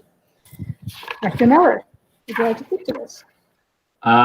Very briefly. Thank you, Chair Drabens. As you have before you, you have the chart of the work. You have the FCI. You have a bunch of it. The work that's slated to be done. I do want to reiterate a point that I made earlier in the board meeting to Trustee Gray's question. There's a significant amount of money required to do all of this work.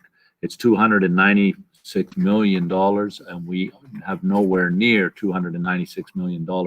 If we were to stop time at the moment and, or not stop time, but just used the money that we got in, get in from the province every year, it would take us 10 to 15 years to do all this work.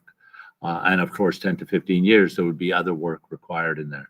There is a change in the wording of the report that trustees received. We sent out a revised copy today because in the original copy, it said in accordance with executive limitation, accommodation, capital planning, that policy was rescinded, and it was replaced by the policy and governance procedure, operational leadership.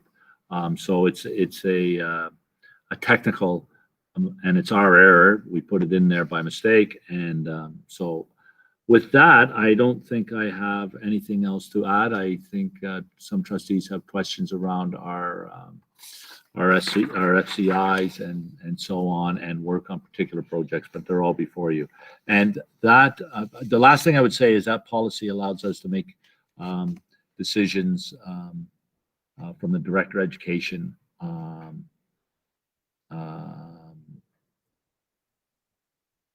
Less than $500,000. So, thank you. Okay, we do have someone on the speakers list, Trustee Shuttleworth. Yes, thank you. Through the chair to Director Miller. So in 2016, the FCI for Nelson was seen at 38.9%, which according to the charts says that that's poor. With all the construction that's currently taking place at the school, how will this address the higher FCI number? In terms of the higher FCI number, the last time Nelson was assessed was 2016. It's not on the assessment cycle at this point, but when it is reassessed, and I don't know the year it will be reassessed, it will lower the FCI for Nelson, making it the facility condition index will be improved. So I can find out exactly what year it is to be reassessed, but all of these are on a cyclical nature. Right. And not, okay, my next question is a different question, so I will go back on the speakers list after. Okay, sounds good. Trustee Daniele. Thank you very much. Through you, Madam Chair, to Director Miller. My sincere apologies because I've been trying for quite some time to open this. I have the report that was sent to us earlier, and there's also the link to it in the board package that was sent to us, and you should be able to link to it through the HDSB website as well. Those links aren't working. I'm being told that the file is in someone's trash. So I have the actual report, but in no way have I been able to access the appendices. So if at some point, could I get those sent to me, please? Yes, Manager Dortmaker, can you make sure, do other trustees have the same issue?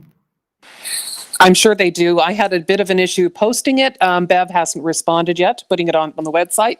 So I'll make sure that all trustees have it in their email, and as soon as Bev updates it online, it'll be available to the members of the public as well. And it's important that for trustees' benefit, it's important that you get it because it indicates the exact work that we're doing in the schools with that renewal project. So we apologize that you didn't get that on time, but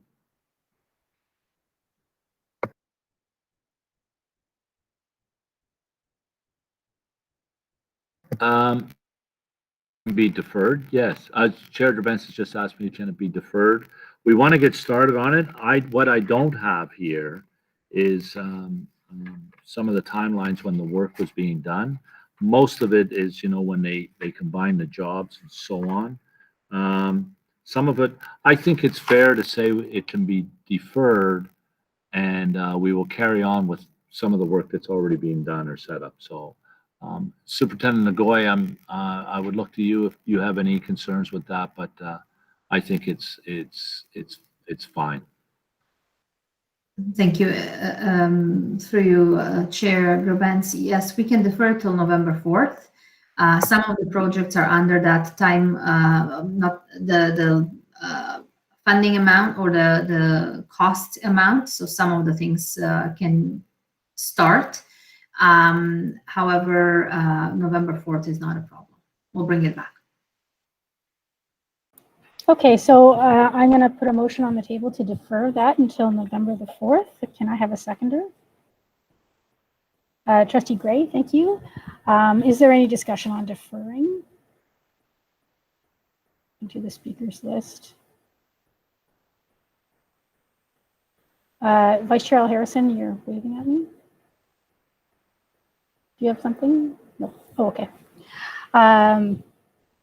Okay, so I will call the question then on deferral. So all those in favor?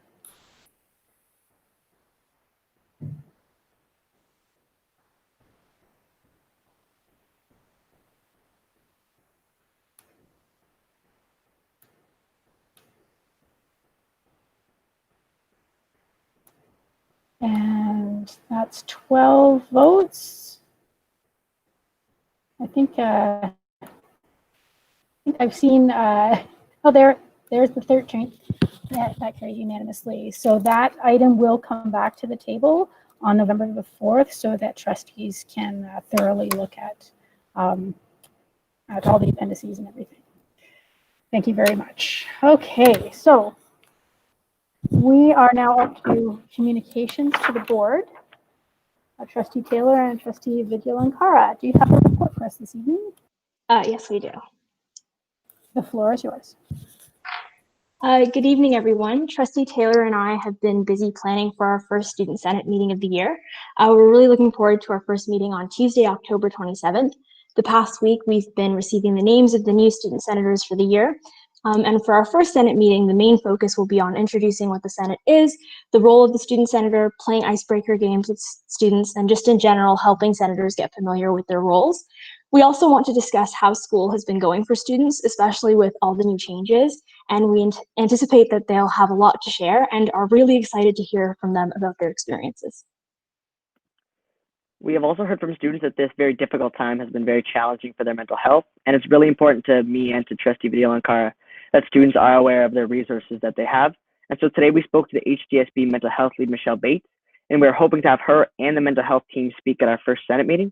Together, we will be sharing mental health resources and advice to our senators.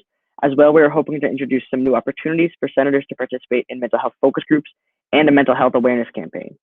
We will keep encouraging and reminding schools to send us the names of their senators, as we are aiming to have 100% school representation this year if possible. Me and Trustee Vidyalankara are very much looking forward to a great first meeting and a great year with the Senate. Thank you.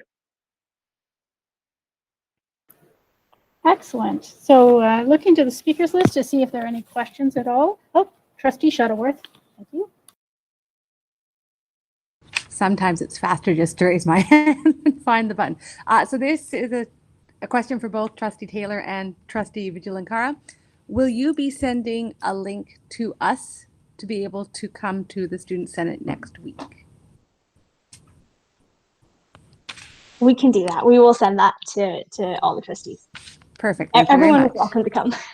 Wonderful. Thank you. Director Miller, go right ahead. Thank you, Chair Drabens. Thank you, and Trustee Taylor and Vidyalankara. And I applaud you for your adherence and your concern around the mental health of our students. And I think that you are an excellent vehicle. The Senate, you two, and the Senate is an excellent vehicle to get information to us as the staff to help support these kids. But this is more of a kind of just a heads up. The staff advisor for you for all these years has been, or for this year has been Mr. Poitras. He was just appointed as a principal tonight, so you might want to congratulate him when you get a chance.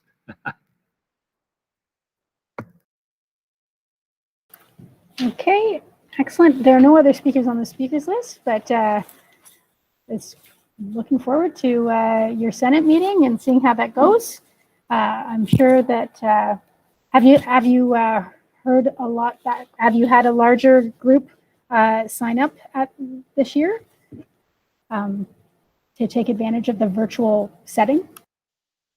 We've had a good response, but there's still a number of schools that haven't responded yet. I think that's partially because it's just been so hectic, and I think principals are really busy right now. But we're definitely going to follow up and ask again maybe in a few days if they could appoint a senator. But definitely we want to take advantage of the fact that Senate is online, because I think that I think I mentioned this in a previous meeting. I think that breaks down some of the barriers to Senate. Yeah, we're just looking forward to having more representation and a good year. Sounds excellent. Okay, wonderful. So we're going to go on to the next item. So for action November the 4th, sometimes we have items with established criteria that need to come to the board table more than one time. The first time for information and the second time for consideration for approval. So we have two items today that are coming for information tonight and will be back on the 4th of November. The first is number 521, Milton Southwest number 1 High School Boundary Review, report 20103, submitted by Superintendent Newton. The floor is yours. Thank you very much. And through the chair tonight, Associate Director David Bogue, my partner Superintendent Gord Trufen, and I would like to share the learnings that we have had in bringing this report to you this evening. We have a brief slide deck to accompany tonight, and in the package is a thorough report with links to our previous learning. We really want to extend a huge thank you to Trustee Donna Donnelly, Trustee Heather Garretts, and Trustee Andrea Grabank, who really, as the chair, Grabank, thank you, who represented their school community so well in this boundary review. And we really want to commend Trustee Joanna Oliver, who was a phenomenal co-chair in leading a boundary review in Milton. Very unique experience, we have to say. Why did we do a boundary review? Well, we seem to do a lot of boundary reviews in Milton, but this one was of particular interest. At the board table, it was passed on September 18th. Be it resolved that the Halton District School Board directs staff to recommend and commence a school boundary review for the new Milton High School, which will include schools in SRA 101, SRA 104, and SRA 105, with an expected completion date of no later than June 2020. As you know, we've had lots of lessons this year in 2020, being COVID pandemic as the big one.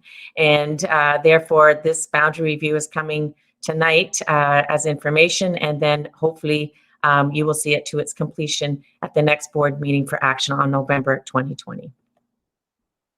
The purpose of this boundary review was to establish a boundary for the new Milton High School and to review the current boundaries for Milton District High School, for Craig Kilberger Secondary School, and for Dr. Frank J. Hayden Secondary School, with a focus on Kilbride Elementary School.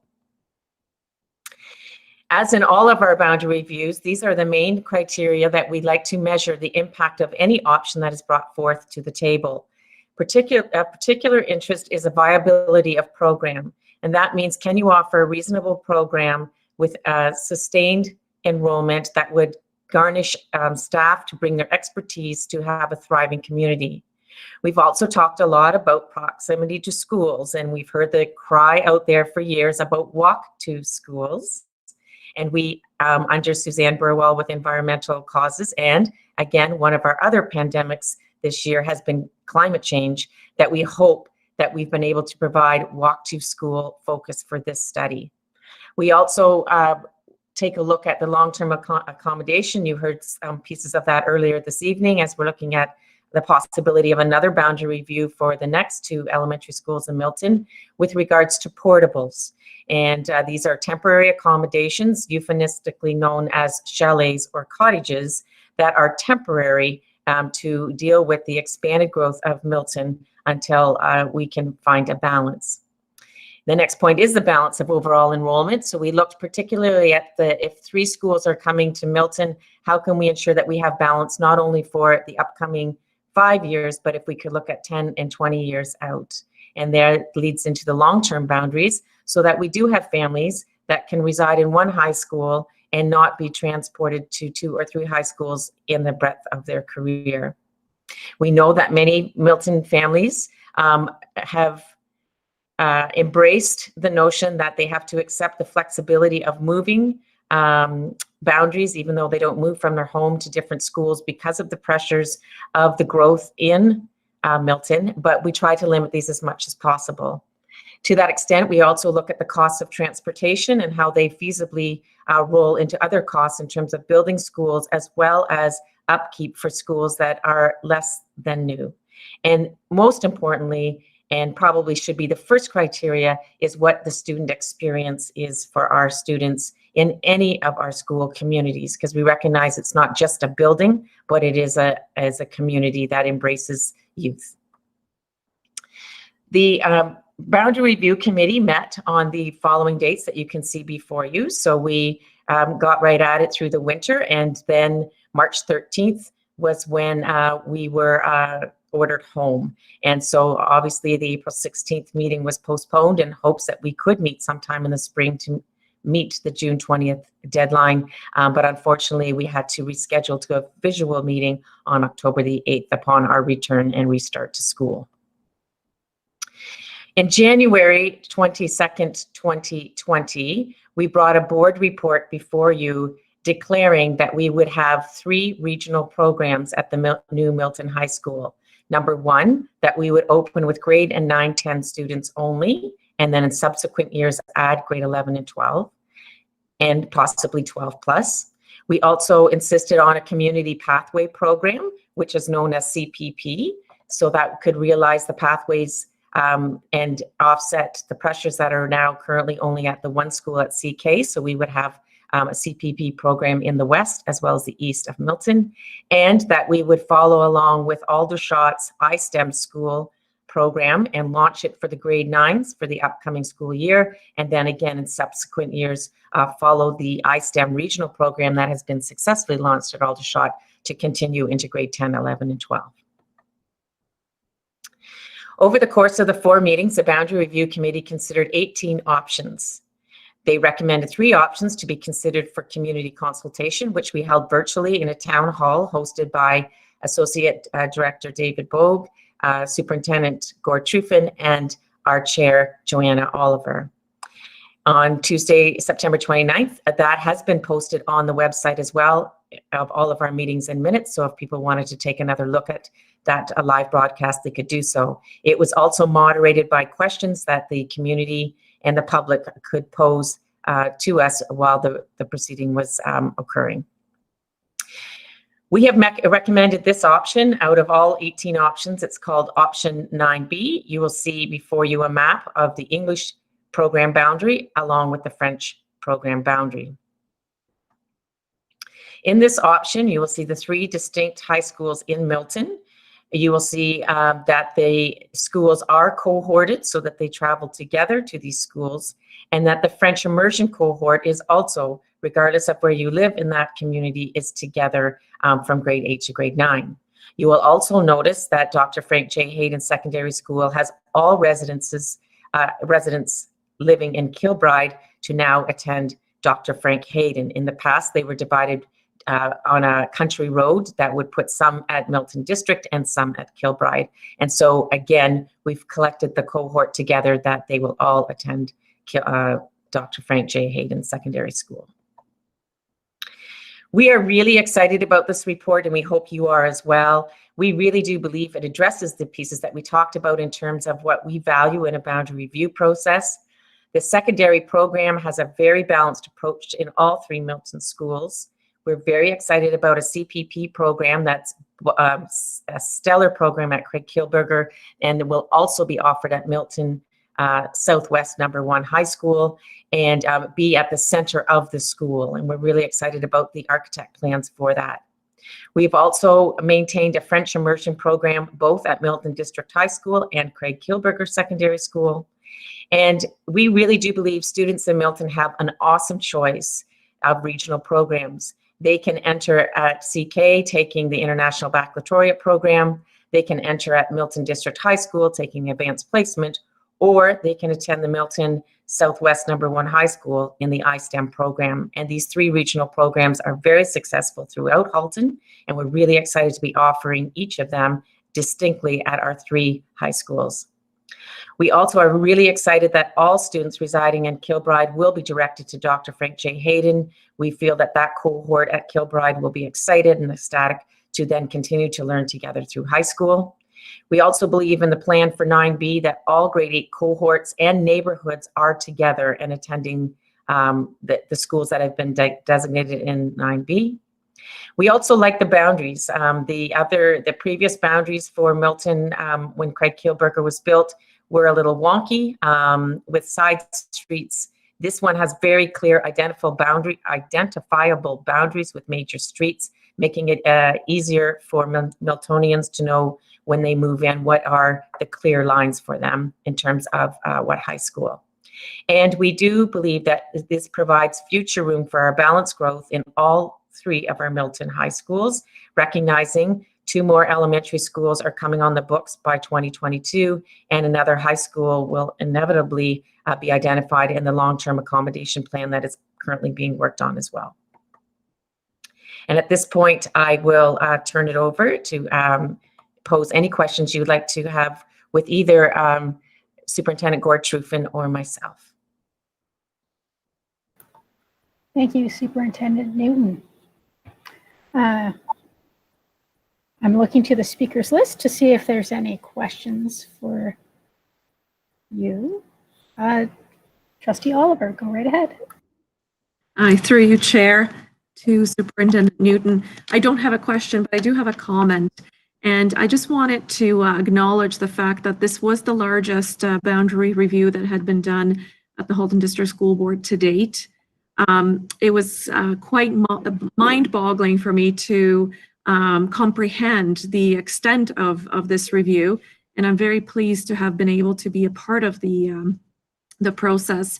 I want to acknowledge the tremendous work of the Boundary Review Committee. The parents who had volunteered for this role did an amazing job wrapping their minds around the current and future enrollment pressures, understanding all the current school boundaries, program locations, and working with a really solid set of criteria to help guide them to review and come up with a great number of scenarios that they were able to then collaboratively analyze and tweak and decide, and which resulted in 3 that went forward the final meeting. And the one that's brought forward for our consideration tonight, I believe is really the best one. And Superintendent Newton did a great job summarizing the great resolutions that come out of this boundary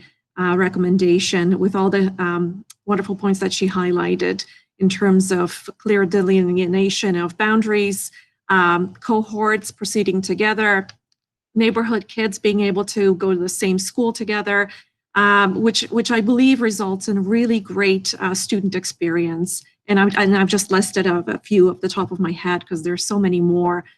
So thank you very much again to the BRC committee and to you and the other superintendents for a tremendous job. Thank you very much, Trustee Oliver, and thank you too for your leadership on this. Yes, it was an amazing experience. Superintendent Trufen can attest to this. I think we've done 3 or 4 of these together in Milton, and we actually are very excited about this work. The people in Milton are very wonderful to work with, very collaborative. They like to dream of great possibilities, and we have a good time, even on winter stormy nights together. And I think it's like any good lesson plan, when the work behind the scenes is done so well, that when you come out front to present something, you know that it will meet the needs of people. We have a tremendous planning team that works with us, Michelle, Mitch, and Maya.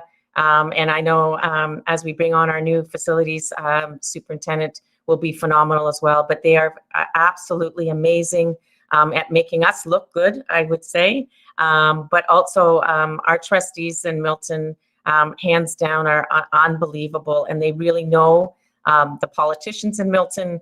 They know the people in Milton. It's almost like a homecoming, and they really welcome new people who really want to embrace the town of Milton to come here and raise amazing children. So I thank you very much for that support, and I will turn it over to Superintendent Trufen for his comments.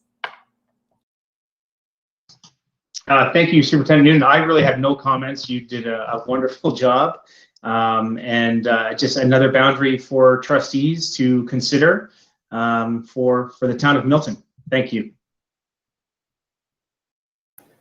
Okay, looking to the speakers list, I see Vice Chair Al Harrison.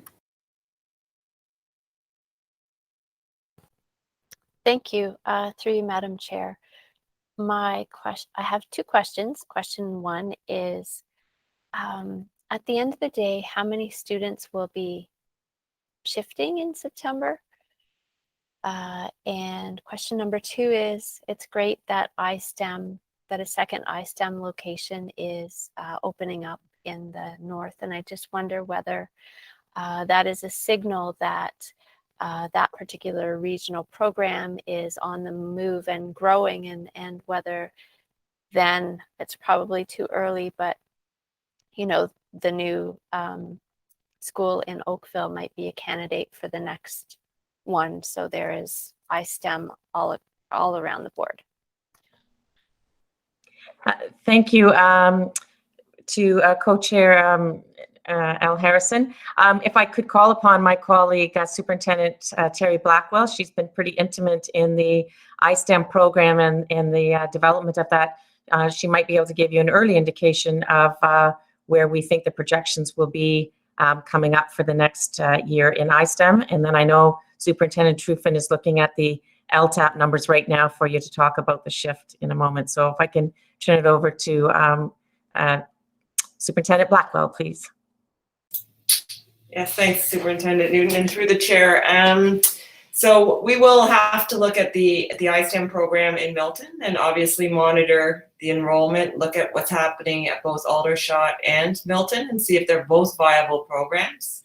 And then, as we would with every secondary school, look at the programs that we would put in that school. So when Oakville is opening, there'll be a plan to look at that and see if it's a viable opportunity at that point. Or other Oakville schools, just saying. Yeah, and that was something I think we brought to the board when we talked about opening Milton was, you know, one of the pieces is looking at the viability over more than 1 year, and so we'll be continually monitoring that. Great, so thank you very much. So then over to Superintendent Truffin with his binder. I know I've got mine too, so thank you, Superintendent Truffin. Very, very good question, Superintendent Harris. I don't have the exact number of students that are moving. However, you know, I can give you an idea of the schools. Like, we really tried hard with this option to make sure cohorts were together.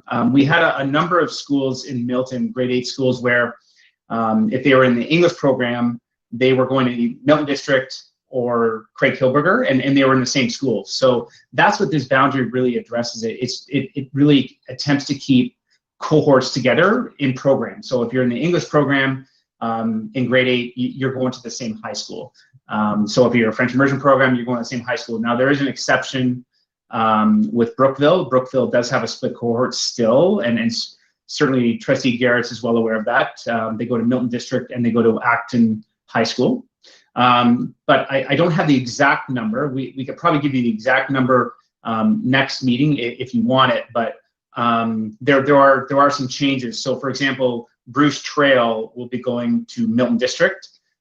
We've combined W.I. Dick. So W.I. Dick now, they used to have a split cohort going to Craig Kilberger, Milton. Now they're all going to be going to Milton. So that's really, the parents on the boundary review committee didn't necessarily look at numbers. They looked at keeping cohorts together.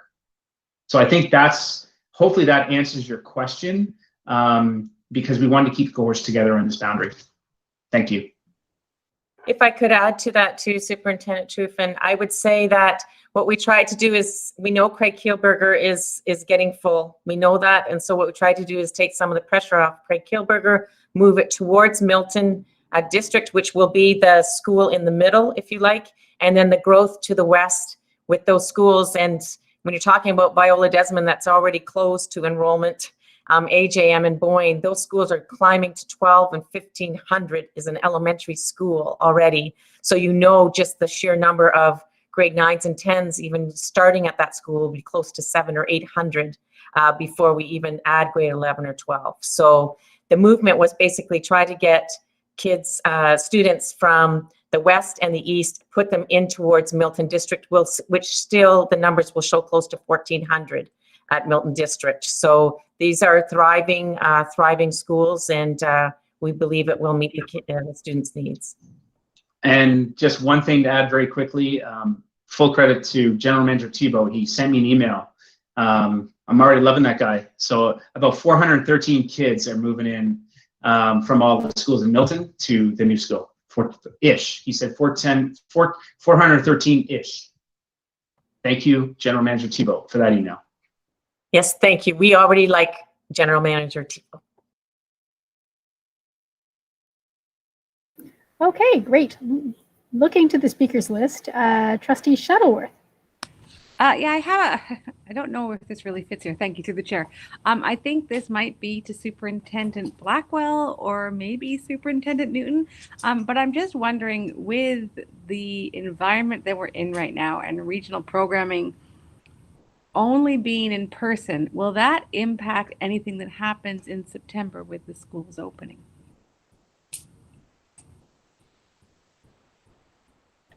Thank you for that question to Trustee Shuttlesworth. Crystal balling is one thing, but we have said that regional programming is very challenging to do in a virtual environment, and particularly if we're looking at iSTEM. It is a hands-on program, pretty difficult to try to meet some of those needs.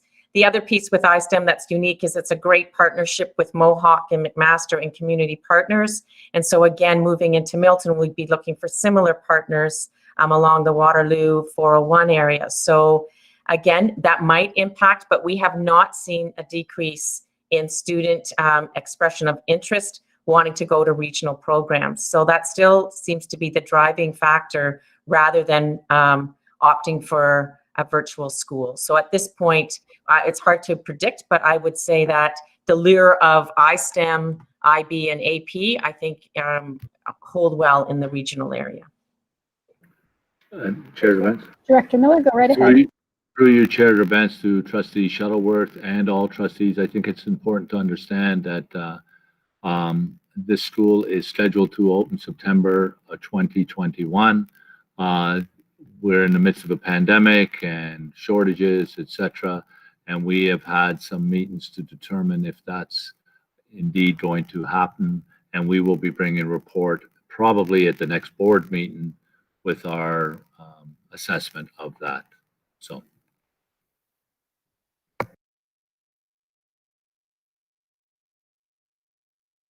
Okay, looking to the speakers list. Seeing no other speakers on the speakers list. Yes, we're going to be done this item. It comes back on November the 4th. Okay, the next item is number 522, Multi-Year Plan 2020-2024, Report 20107, submitted by Associate Director Bogue. You have the floor. Thank you, Madam Chair. And Trustee or Vice Chair Ella Harris and I are going to tag team this one a little bit. And on behalf of Vice Chair Ella Harrison, I am really pleased to present this report to trustees. And a big thanks to all trustees and senior staff who participated and worked hard on the development of the multi-year plan. It's been a long time in the making. For any of the public that are out there, I thought I would just highlight quickly some of the key pieces that we've gone through, the process that we've gone through. And I know Trustee L. Harrison will provide a little bit of context around our most recent consultations. So just for the record and for any of the public, we started this work back in September 2019. We kicked it off with a pretty extensive consultation process with all stakeholders, both inside and outside the board. And we used a consultant, Maximum City, to help us with that. It was a very, very comprehensive review of our current, our current multi-year plan in terms of what was working well and what wasn't working so well in our current plan, and to ask stakeholders what it was that they valued and wanted to see in the next multi-year plan. So we received a great deal of feedback through that process, and we shared that report with trustees last year. Trustees and senior admin worked with that data over a number of working sessions to come up with some key areas and themes and priorities. And we managed to get to a point where we had a draft multi-year plan built around January, February of last year.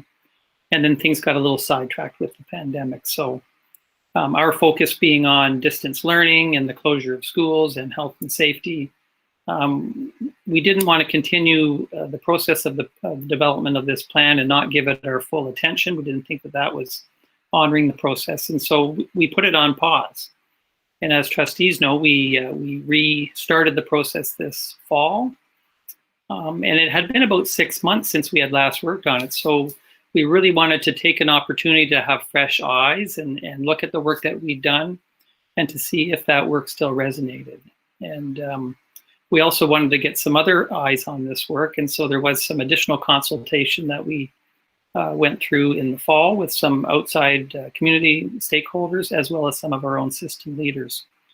And so the plan that you have in your package, you'll notice, is a little different than the one that you saw a couple of weeks back. And so Trustee L. Harrison maybe can talk a little bit about the consultation that we did this fall and give you a sense of the changes that we made and why we made those changes in the current report that you're seeing today. So Trustee L. Harrison. Thanks so much. So I'm excited to have had the opportunity to work with Associate Director Bogue and really everybody on this project. And as Associate Director Bogue mentioned, we did do some additional consultation. Trustees hosted 2 coffee talks and where we gathered input from nearly 50 people from across the board.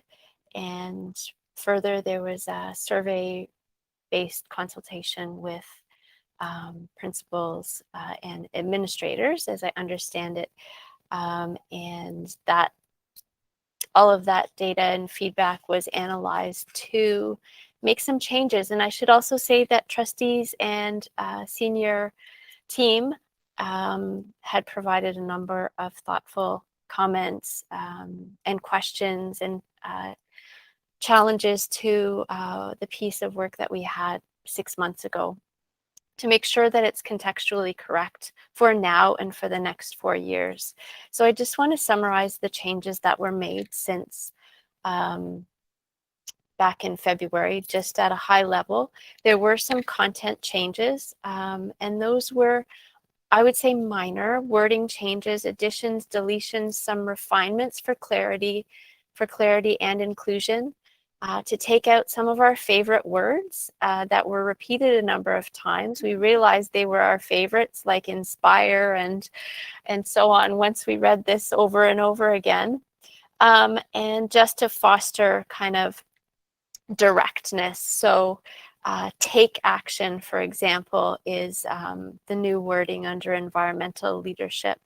So just we were hoping to weed out EduSpeak as much as possible and find ways to hook in staff, students, and community into this multi-year plan.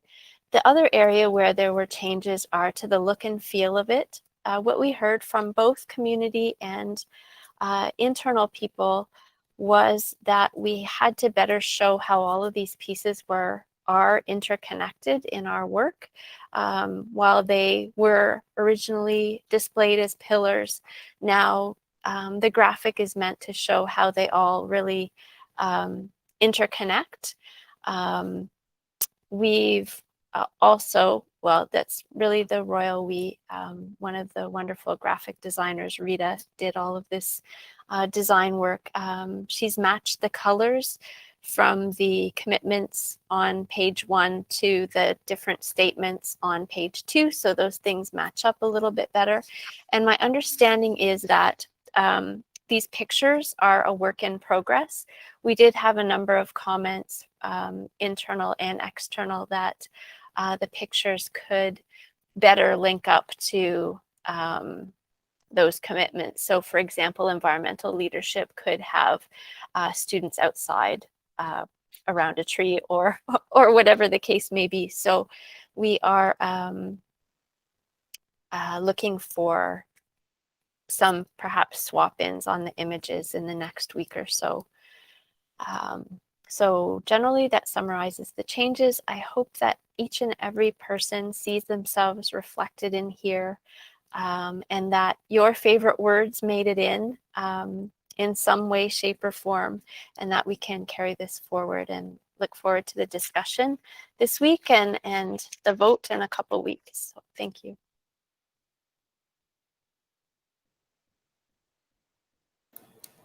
Okay, I'm looking to the speakers list to see if there's any questions or comments. I don't suspect a ton, considering we were all sort of part of the process. I want to say that this process, though long, extended because of the pandemic, I feel was very productive and fruitful. So I'm looking forward to having a final decision on this multi-year plan at the next board meeting. And I really encourage people, if it's available, I'm not sure if it's the actual plan is available through the package, I'm not sure. If it isn't, if maybe that could be made available and people could take a look at it. So we will move on. May I make another? Yes, you can. Go ahead. So sorry. I forgot to say that just in terms of one of the feedback pieces that we heard a number of times was just how this multi-year plan fits contextually with the other work that we're doing and where specific measurables come in and so on. And in the public sessions, trustees will know that we try to explain that's where the operational plan and BIPSA and SIPSA and all of these other edu pieces come in. So that's the genesis of the second resolution, is just to create a visual something so as to help people contextualize where this kind of high level umbrella piece fits in. So I think that hopefully will meet your approval and I think it can be helpful to us. Excellent. Okay, so now we're on to information items for October 21st. And the first is 531 Operational Plan Progress Report 20106, submitted by Associate Director Bogue. Associate Director Bogue, the floor is yours. Thank you, Madam Chair. Through you two trustees, this is kind of a non-report. I apologize for that. But as you've read in the report, last year was quite an unusual year in terms of a variety of things. Namely, we were engaged quite heavily in some job action throughout the fall, which caused a change in focus on some things. It caused the elimination of EQAO in January, and then we were into the pandemic, which caused a change in EQAO and OSSLT. There was no provincial assessments in the spring either.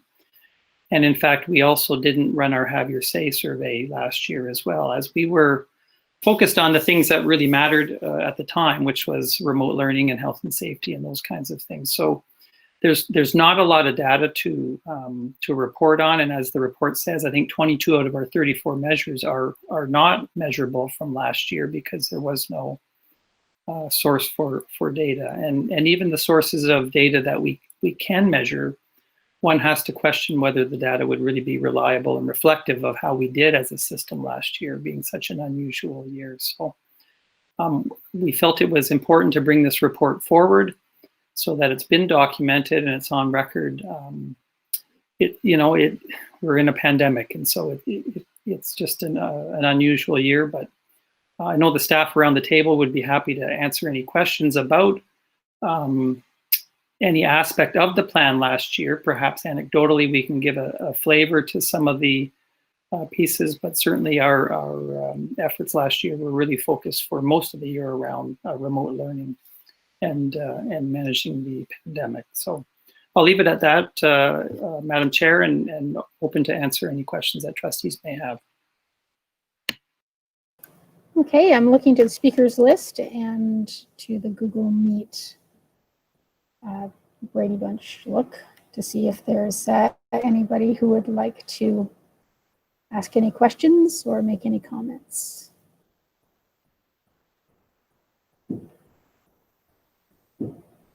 Trustee Oliver. Thank you, through you, Chair. So I'm just wondering, because the operational plan has been set for the duration of the original multi-year plan. Is that correct? 2020.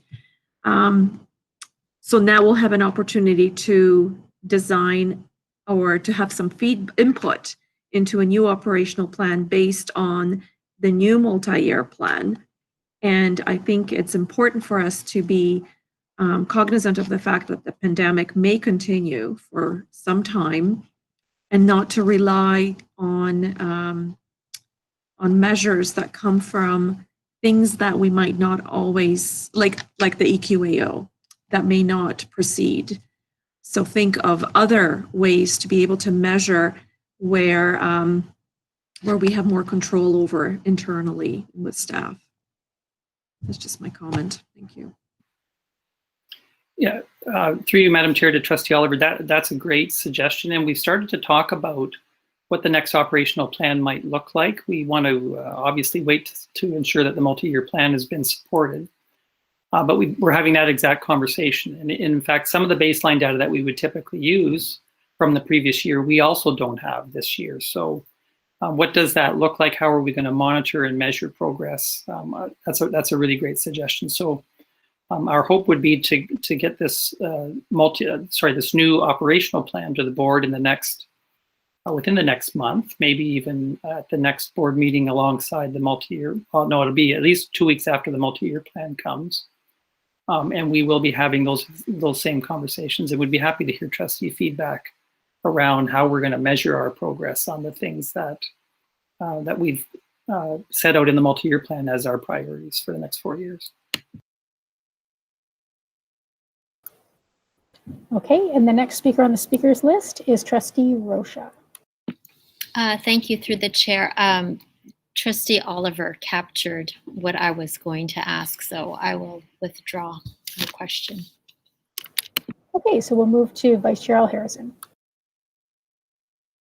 Thank you. Through you, Madam Chair, my question is, or maybe it's a comment, but it's on the same line as Trustee Oliver.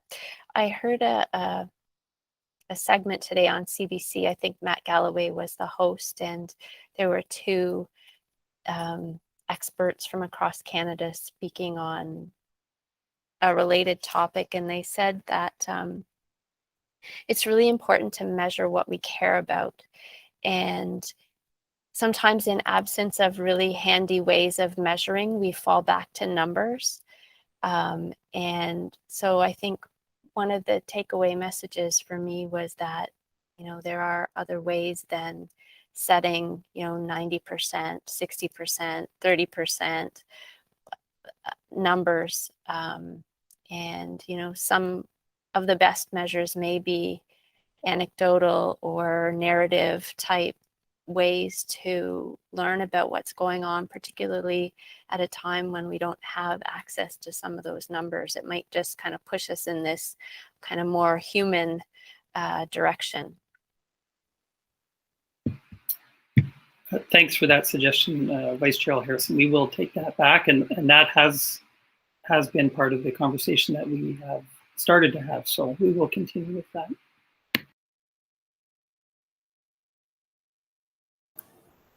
Okay, there are no other speakers on the speakers list. We still have the reopening schools update and other items. If you just give me 1 second.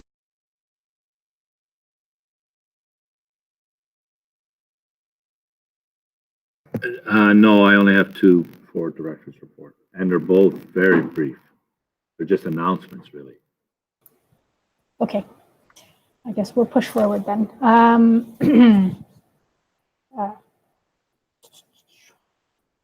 Okay, so we're on to 532, reopening schools update, submitted by Director Miller and the senior administrative team.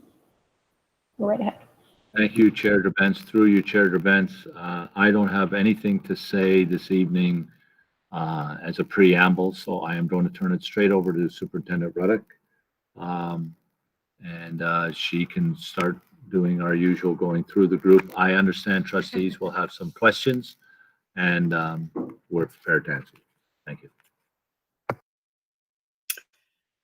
Good evening, trustees. I'm pleased to say we have a very short update for you this evening, and there are no updates on the public health front and the COVID pieces, so I'm going to turn it over to Superintendent Blackwell, who's going to start us off. Thank you. And through the chair, trustees will recall that at the last board meeting, we shared the processes involved in model changing. The secondary process has now closed. We had 1,521 requests to change models. So in quad 2, we will have 76% of our students in person in secondary, and an increase to 24% in virtual. We did see some change from virtual to in-person, but not a significant change. Currently, the process for elementary is now open, so families should have received not only an email, but they would have also received a phone message, I believe Tuesday evening. That process is open until October 27th, and the start date for that elementary model change is November 30th. The secondary process, the start date will change for quad 2 November 16th, and then there'll be another process leading into quad 3, so families will have that opportunity. I'd like to hand it over to Superintendent Newton.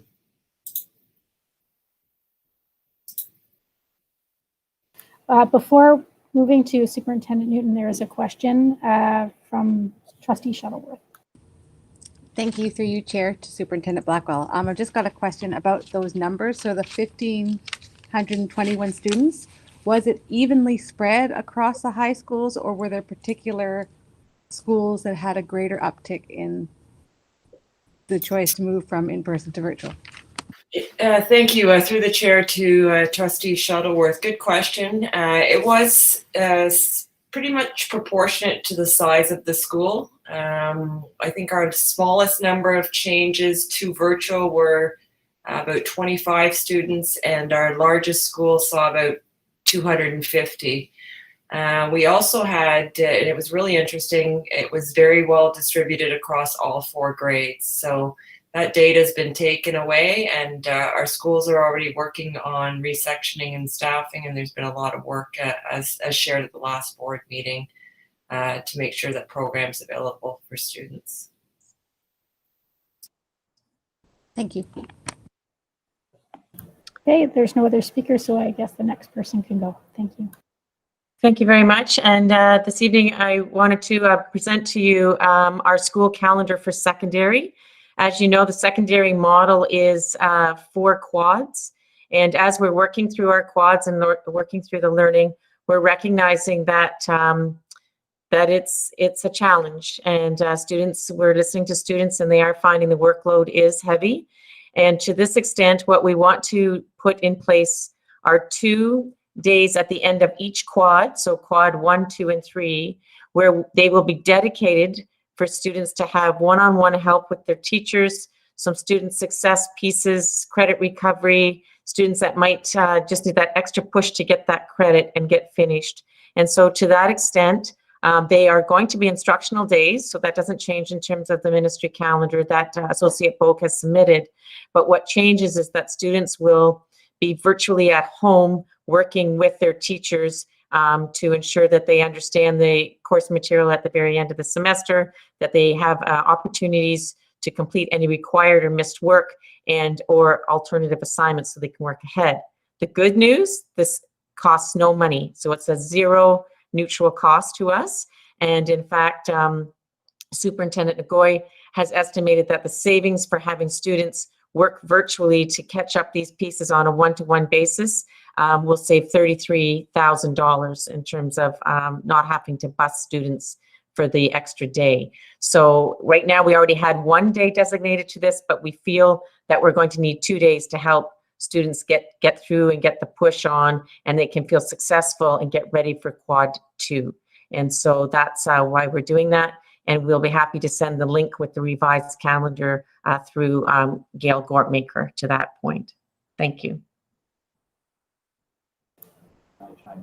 Go right ahead, Director Miller. Through your chair of events to all trustees, this might be an area that trustees hear about because we are using this changeover. as Superintendent Newton says, this does not have an impact on the school year calendar or an impact on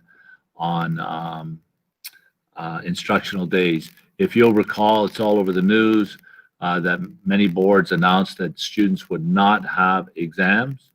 We announced that in September that students would not be having any exams, and some of these days would be in the turnarounds that are normally there. We're just spreading them out more, but this will make this a seamless approach, as well as seamless as it can be for our students and better for their own well-being and education. So, but trustees, be fair warned, you may get some pushback from parents suggesting why are they taking a couple of days to do this changeover. But on the continuum of a school year, it's no more than they ever have over the whole course of the year. We've just spread it out. Thank you. Thank you.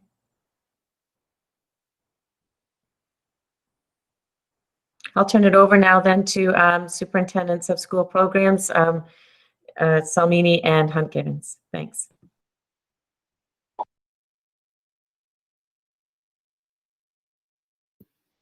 I think you're on mute, Superintendent Salmini. It looks like you're not muted, but we can't hear you. I will see if I can speak then on behalf of both of us then. So to all of the trustees this evening, Superintendent Salmini and I would like to speak to you about the accelerated math program. That is the program for gifted grade 8s, whereby they complete math grade 8 program by the end of first semester to start in a grade 9 program for the second semester. And we regret to inform you that that program will not be running this calendar year. We've been holding on to see what would transpire and what we would be able to do.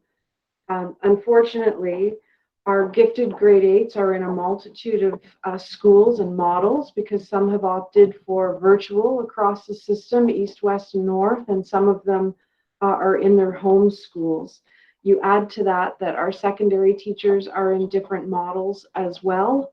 And it's just unfortunately, but for the best interests of students, there isn't a way to guarantee that we can get everyone on the same page at the same time where they need to be. So we have paused this opportunity for this year.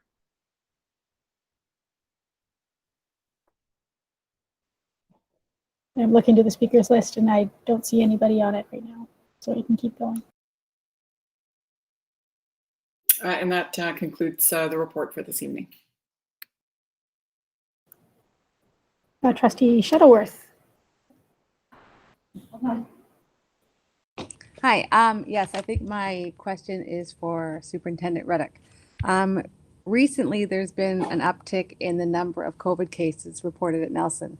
And I just wanted to confirm with you that these cases are coming from the community into the school rather than originating in the school. There have been questions from the community, and I just want to confirm that I'm correct. Certainly through the chair to Trustee Shuttleworth. We have seen a fair amount of COVID cases appear at Nelson throughout the month of October. There were 2 in September. Those 2 cases were related to each other and originated outside of the school. In October, there have been 7 cases that have appeared at Nelson. All of those cases originated outside of the school. They are all directly related to transmission in the home or to a community event, and that has been confirmed by public health. So I can confidently say that in none of those cases was there any transmission of COVID within the school. It was all in the community. Excellent, thank you. I just needed to make that crystal clear because there are numerous voices that tell me all kinds of things, and I just wanted to make sure that I was right. So thank you very much. Okay, Trustee Garretts, go right ahead.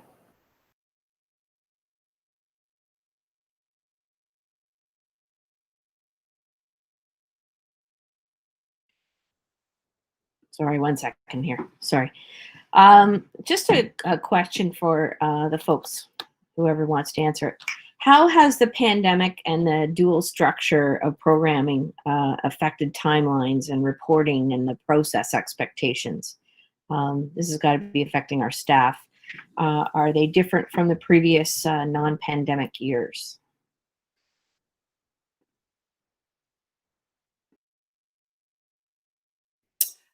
Through the chair to Trustee Garrett, so I can speak to the pieces related to performance appraisals, and then I'd ask Superintendent Hunt Gibbons and Superintendent Salmini to speak to the student pieces. So from the appraisal side for principal performance appraisal and teacher performance appraisal, we are currently pausing those processes and those timelines, with the exception of our beginning teachers who, once they receive 2 successful appraisals, receive a notation on their Ontario College of Teachers certification. And so we don't want to delay that process for our beginning teachers.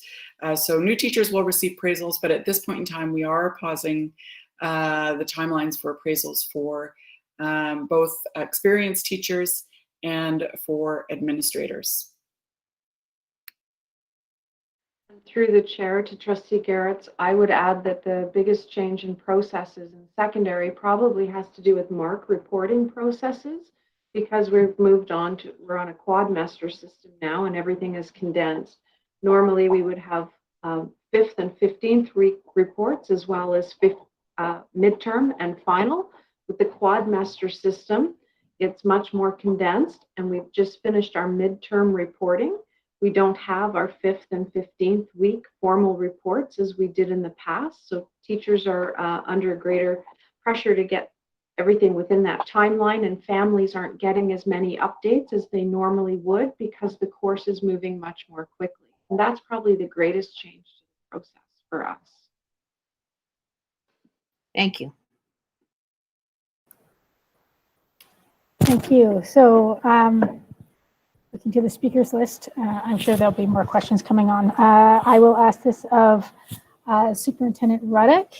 How many of our schools have had cases, and what is the definition of an outbreak, and how many cases in our schools have turned into outbreaks, and why? So through the chair to the chair, thank you for this question. We have had, since the beginning of September, we have had 50 confirmed cases of COVID appear in our schools. Those cases have appeared in 30 schools across the system. And I am really proud to say that none of those cases have resulted in an outbreak. In fact, none of those cases have resulted in transmission in the school in any case between student and student or between student and staff. So that tells me that the measures that we have in place to keep staff and students safe, such as physically distancing, cohorting students, wearing masks, wearing PPE, they are working. We have had 50 cases in our schools, and out of those 50 cases, no other student has become ill. So that means that we have not had a single outbreak in any of our schools. That's excellent news.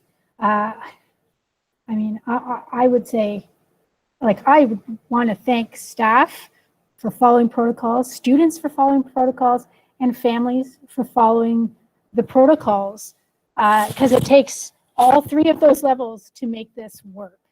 So I really want to commend the community and all the staff for, there are cases that will come in, but they stop.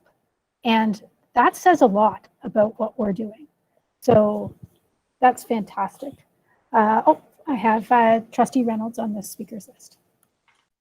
Thank you. I echo those comments. That is great news.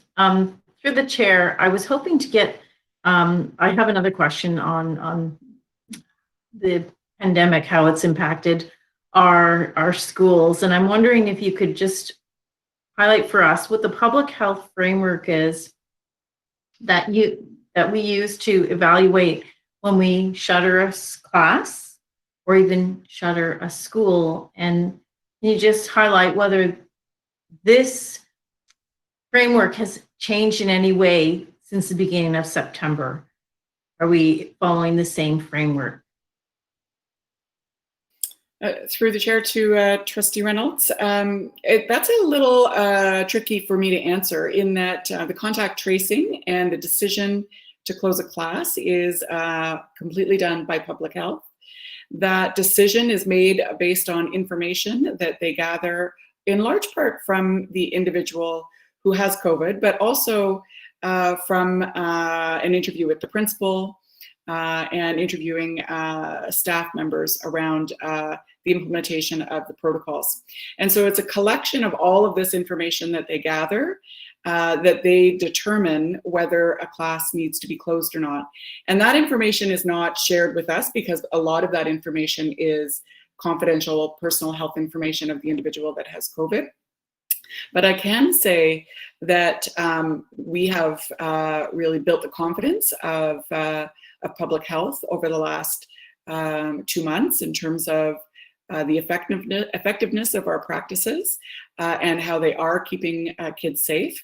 And so it's just really in recent days that public health has started to, I guess, not close a class as a first measure, that they really examine all of the information and determine whether a class needs to be closed. Part of that is based on whether the student was in the school during the period of communicability, what symptoms they were showing when they were there, how did they maintain that physical distancing if they were showing symptoms. So there are so many factors that we are not privy to, that they're not shared with us.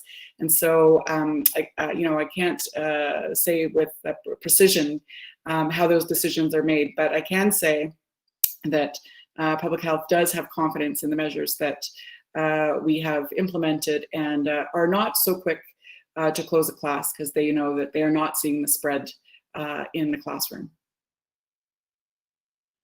Thank you. Okay, looking to the speakers list, nobody's there, so I will ask another question. So our enrollment determines our funding.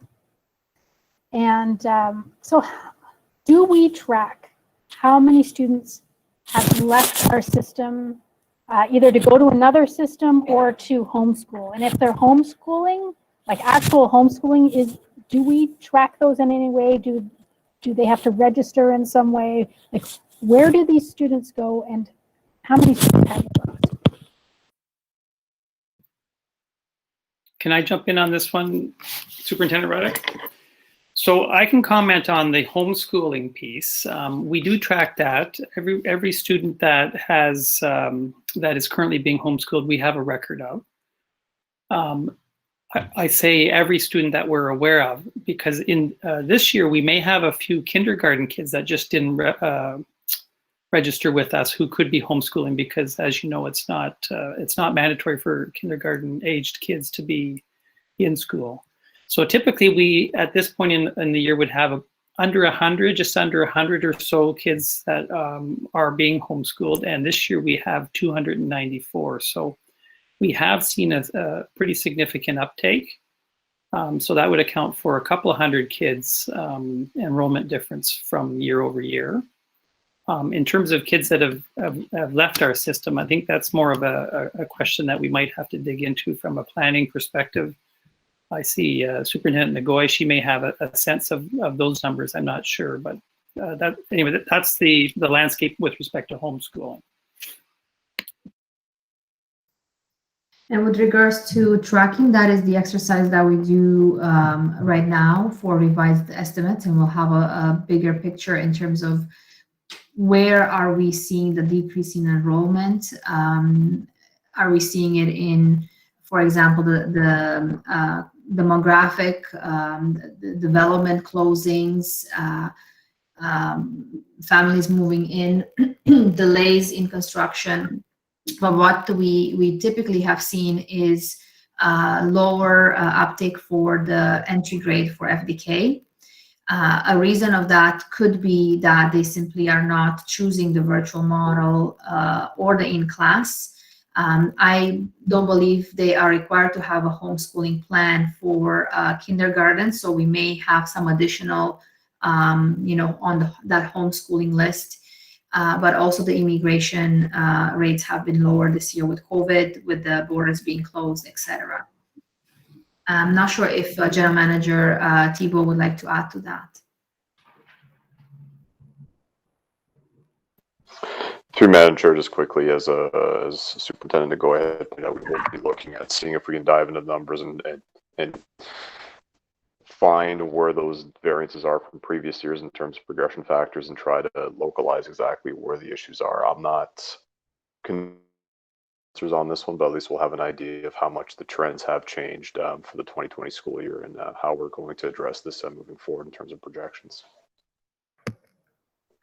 And finally, I would say, Chair Drabentz, the Directors of Ontario through Code, Council of Directors of Education in Ontario, we were asked to submit some recommendations to the ministry around the sustainability and the challenges we're having, and are because of the challenges in the sustainability of the system, requests that we would make together jointly from all directors in Ontario. And one of those is that because our funding is based entirely on our enrollment and we project enrollments in the spring, and then there's accounts in October for October 31st, and there could be, in a regular school year, there could be an increase in funding because we exceeded our projections, or there could be sometimes a decrease, which in this board has never happened because we did not achieve projections. We have made a recommendation to the ministry continue to fund boards on our spring projections. So we have not heard back, but that was a recommendation or a request of all directors in Ontario. Okay, thank you. I see it's after 10 o'clock, so we need to have a motion to extend. I understand that there are still probably some questions here. I know I have at least one more. And Director Miller has mentioned to me that he has a couple of items in his director's report. But I'm thinking we could probably finish this in half an hour. Are people willing to go a half an hour? Yes, yes, yes. Okay, so a motion to extend for 30 minutes. Is there any further discussion on that at all? No, so all those in favor. Point of order, you actually have to have a mover and a second. Oh, yeah. Okay, well, I'll move it. Second it if you want. Donna's moving it. Donna, okay, Donna will move it, and Kelly, you can second it. There you go. Okay, so all those in favor.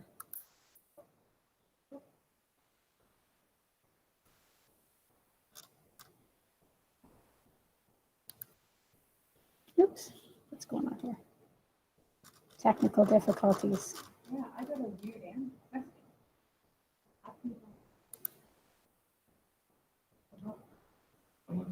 I've received 8 votes so far. I have received yours, Trustee Shuttleworth.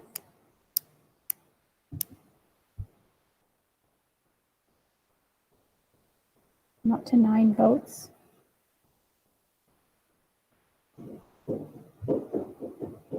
Ten votes. Slow tonight, I think. Having technical. Okay, well that carries, and as votes come in, I can double check with Manager Gortmaker to update if there wasn't a unanimous vote. Okay, so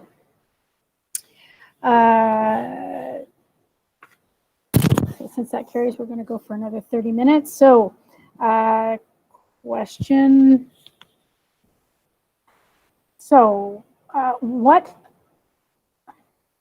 because we're carrying two parallel systems right now, I know that puts stress on staffing. Could you explain that stress and if there are possible solutions to that staffing issue?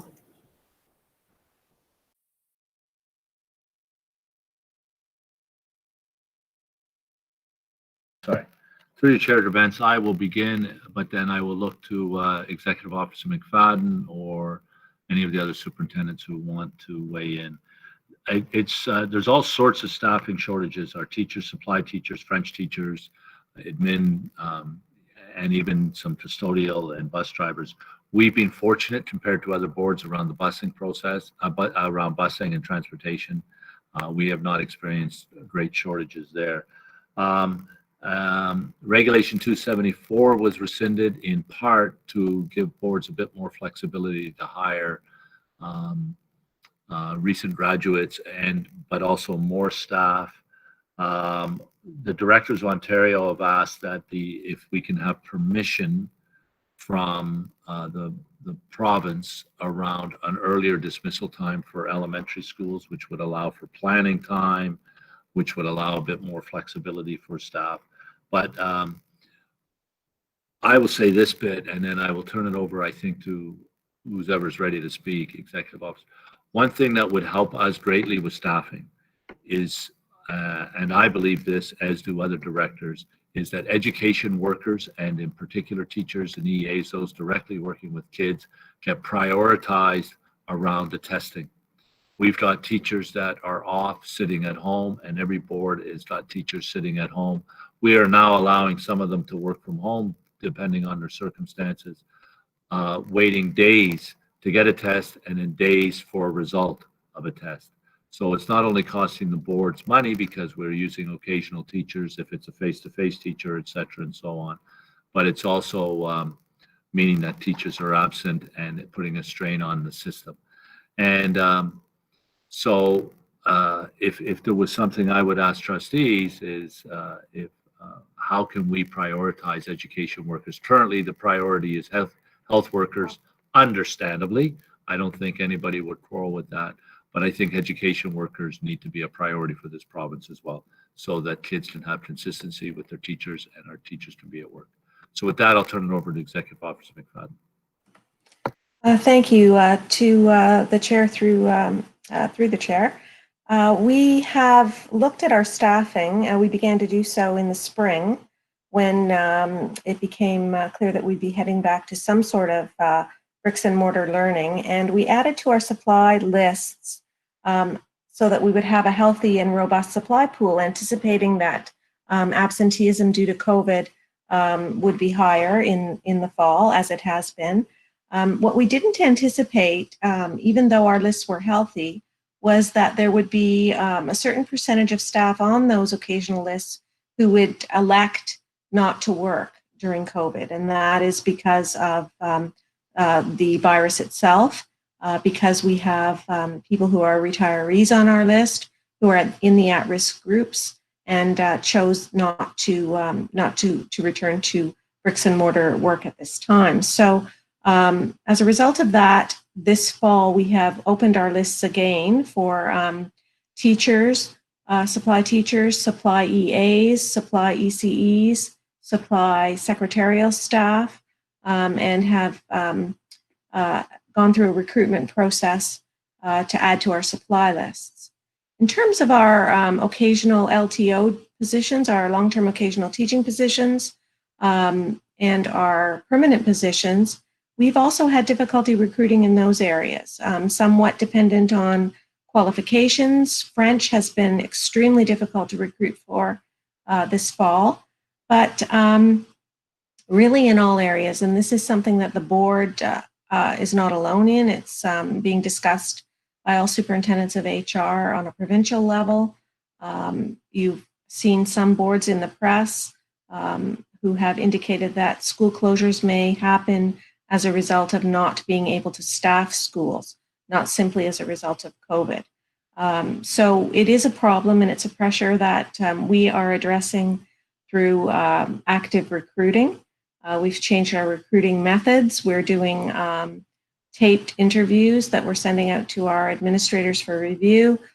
So we are trying to be nimble and adjust to the pressures that we're experiencing. We're also looking at other factors that we can bring to bear that may help in terms of allowing teachers who are waiting for tests and who are not too ill to work.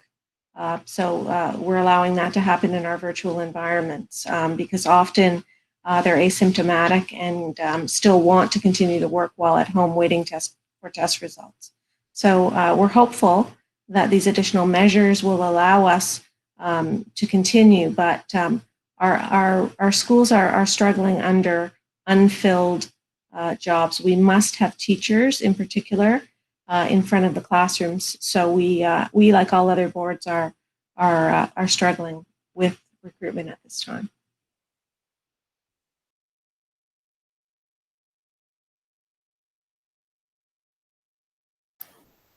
Just as a follow-up, do we at all, I know this is kind of outside what we would normally do, but do we track at all that amount of time it takes when someone needs to get a test, one of our staff needs to get a test, to when they've actually gotten results?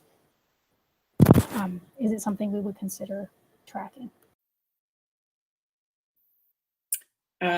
Through the chair to the chair.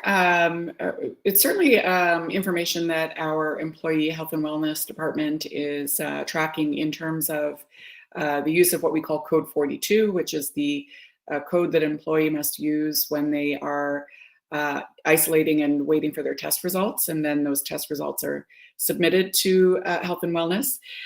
Certainly, as Director Miller has said, we were seeing very long wait times to get an appointment for a test and to get results. In my conversation with Public Health today, they indicated that that has improved greatly, in part because of the changes to the school screening process, and there's less of a demand on testing needs, and so the wait times, in fact, are either the same day if you have symptoms or the next day, and that the time to get test results are at about 48 hours now, and Public Health is monitoring which labs are causing greater delays in trying to resolve those issues with those labs so that the turnaround time is improving. Just to add to that, there is some difference depending on the location of the employee. If it's an employee, most of our students, of course, would be tested by our own public. For employees, that it depends on the area that they're being tested in, and we have employees from a great many jurisdictions, so we're not able to track that. That's an interesting factor that you don't think about. Look into the speakers list. Okay, I have, I think, one other question, and it relates to something that was mentioned earlier about adjusting planning time and early dismissal. I believe the Toronto District School Board had a plan in the summertime that was rejected that adjusted the school day so elementary would have an early dismissal, and that frees up time. What can you explain that a bit further, like in layman's terms, because I don't quite understand it, and explain how it could help if we actually were able to do this. Do you see it as a way to extend our staff so that we would be able to, sustain this longer?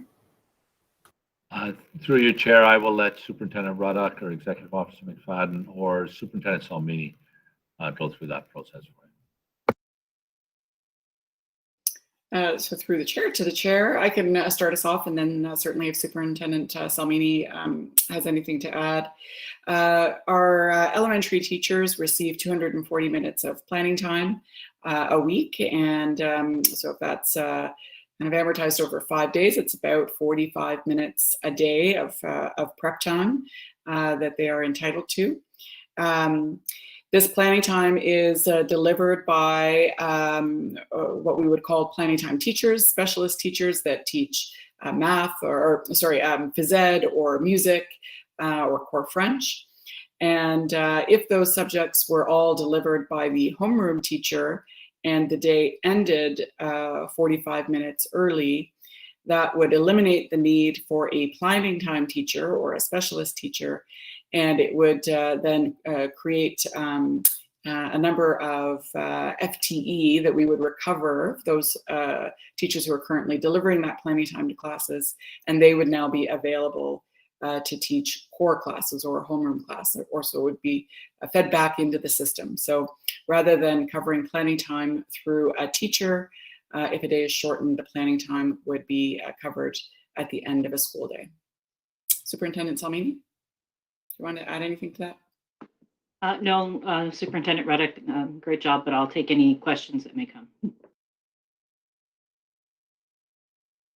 I can perhaps add a bit to that, and that is when we staff a school, for each classroom teacher, we staff 1.19 FTE, because that is the amount of time it takes to provide that teacher with a full learning complement, because we have to factor in the additional time for their planning time release. Okay, so that's like almost an extra 20% of time that's added into. So, okay, I can see how that works then. So do you think that, maybe this goes to the director, that if this could be put through ministry, that to reduce the elementary school day by 45 minutes, that could sustain the system at least longer. So it may become a choice of, we have to close classroom, schools, whatever, or we can reduce this school time in the elementary system and recover teachers in order for us to keep going.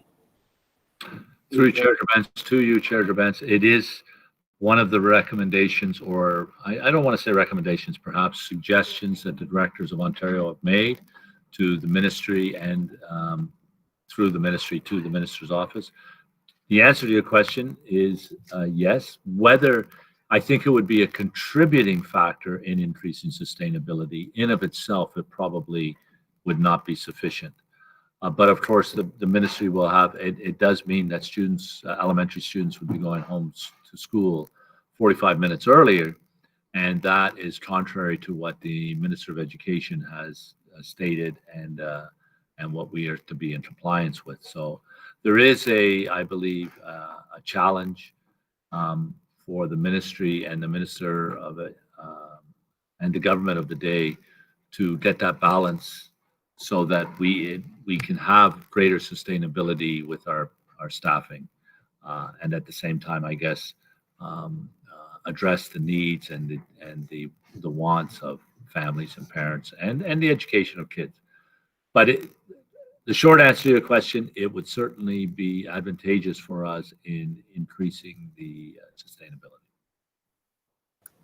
And what about this 50-day maximum that I understand has been brought up by? I heard about it in the meeting that chairs have on Mondays, this week Tuesday, with the minister. So what is the 50-day maximum that also affects staff we can put in our schools? So through you, Chair Gerbens, to you and to all trustees, currently retired teachers can only work a maximum of 50 days in the school year. They can work a little bit more than 50 if the 50th day is at the beginning of a month. So if it's June, just make it up. April 3rd is the 50th day. They are allowed to complete that work, so that month, but that's pretty hard to balance. So what we're asking is that that 50 days be waived and retired teachers work as many days as they can and we need. Because right now that all boards have quite a list of retired teachers on their supply teacher lists. And so it limits our ability to use them for longer periods of time. And as Executive Officer McFadden said, we've had some teachers opt out.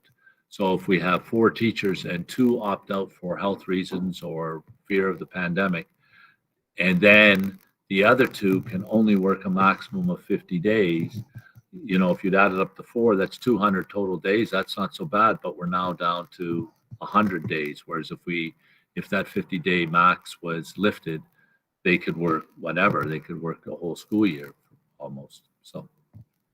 And where is this ban kind of coming from? Pardon? Who could lift this ban? The ministry? Yes. Yes. Okay. Okay. So I don't have any more questions. Is there anything else you'd like to add, Director Miller?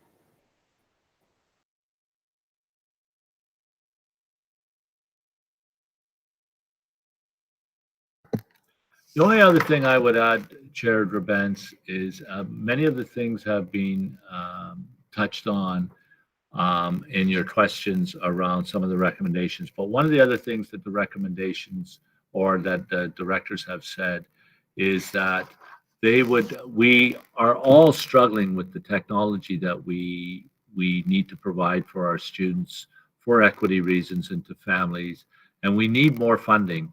I know Superintendent Truffin could tell you that we've exhausted a lot of our money and our equipment between hubs and Chromebooks and various other things to support kids.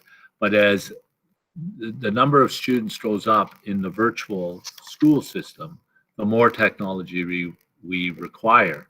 So running these 2 simultaneous systems is causing significant costs because having smaller numbers in schools in the face-to-face depreciates the cost of face-to-face, but it is nowhere near compensating for the increase in costs for what we're having to do for virtual schools. So we're looking for more funding there, and we would like it sooner rather than later. The federal government has announced that they will give, well, as Superintendent Nagoya has said, there'll be more money coming from the federal government, perhaps the provincial government, but that may not come till January, February by the time we get that, or released in December. And by then, all boards will have gone through at least one transition of families and students being allowed to switch from face-to-face to virtual or back and forth. But the trend is far more switching into virtual than face-to-face. So there is a depreciation in funds and operation costs, et cetera, in face-to-face when there's fewer kids, but it's nowhere near the amount that it's costing to increase the amount in virtual. And I think that would be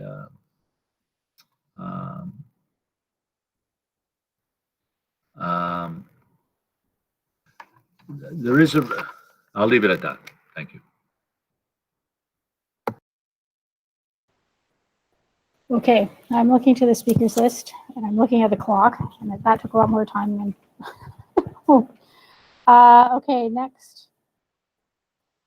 Okay.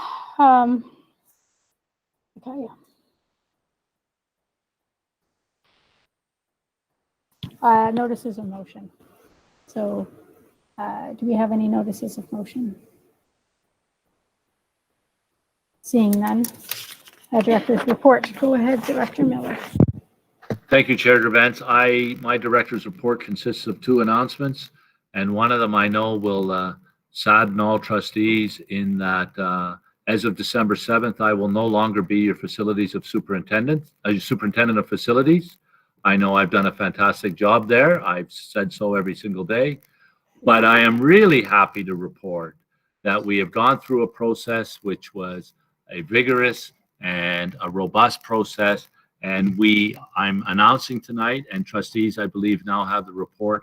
Our new superintendent of facilities, who will begin on December 7th, is a very experienced person from Waterloo District School Board, Ian Daudet.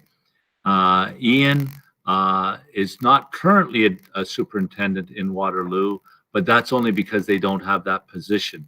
He is the director of facility services over there, and the responsibilities he carries in that board, which is essentially the same size as our board, will be the same as the superintendent here. So Ian had an excellent interview.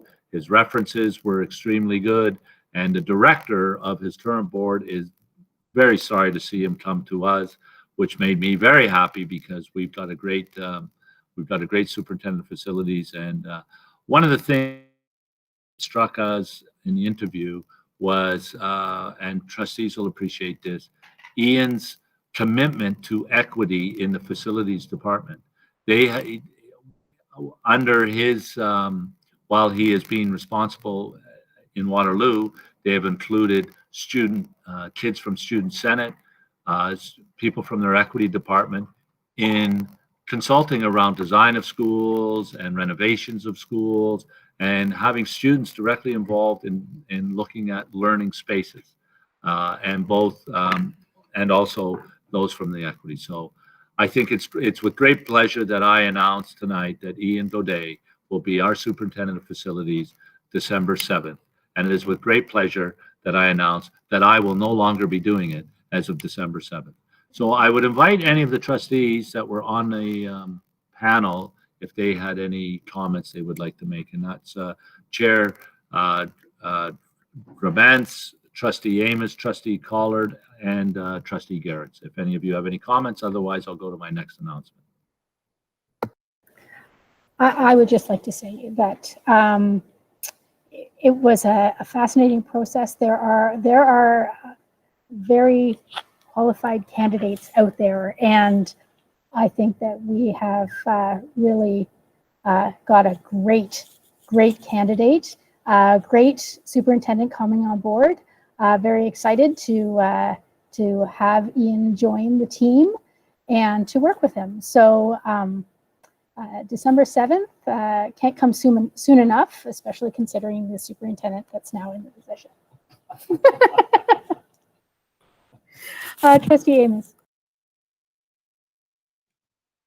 Thank you. I'd like to echo some of your comments and just say that I felt it was a really good process, and there were a lot of really good candidates there, and it made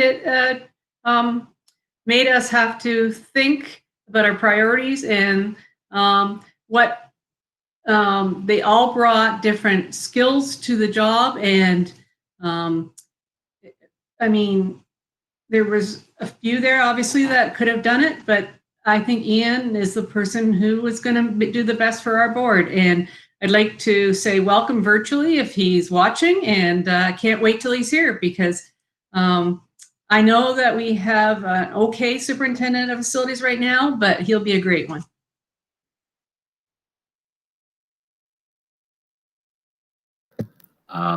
Go right ahead. We will announce this to the system tomorrow.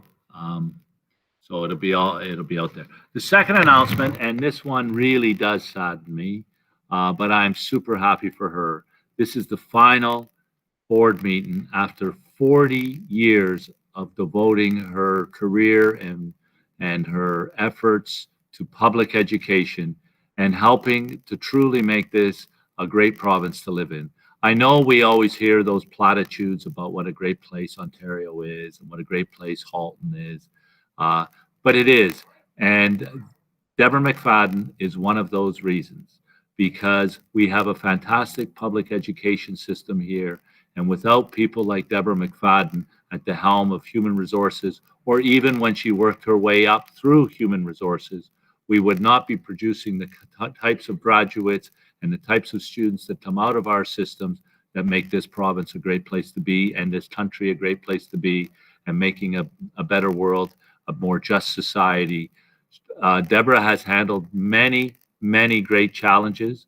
There's been lots of conflict, but she's a person who I have the utmost respect for, because She could say no, smile on her face, and in the end, and very difficult circumstances, you always came away knowing that you had been respected, your view was respected, and you were wrong. So, Deborah, I will truly, truly miss you as our Executive Officer of Human Resources, but more importantly, I will miss you as a very dear friend and counsel to us. Thank you. Thank you all very much. It's been a wonderful career, and I can't think of a better place to have spent my final decade in education. I can't say enough about the senior team at this board and the care that they have for all of the students of Halton, and the governance of the Board of Trustees, who are fair-minded and reasonable people who care deeply about the education of students in our board. And you can't ask any more than that to end a career. So thank you all very much. I will miss this place a great deal, and good luck in all of the challenges ahead. Thank you.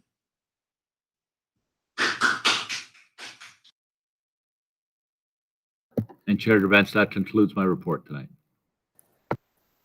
Thank you for your report. Deborah, on behalf of the trustees, we're going to miss you. Boy, oh boy, you're such a great asset to this board.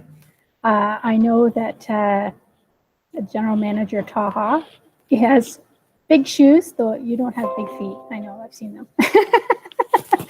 But big shoes to fill. So yeah, congratulations on this, this huge step, and wishing you all the best in your journey forward.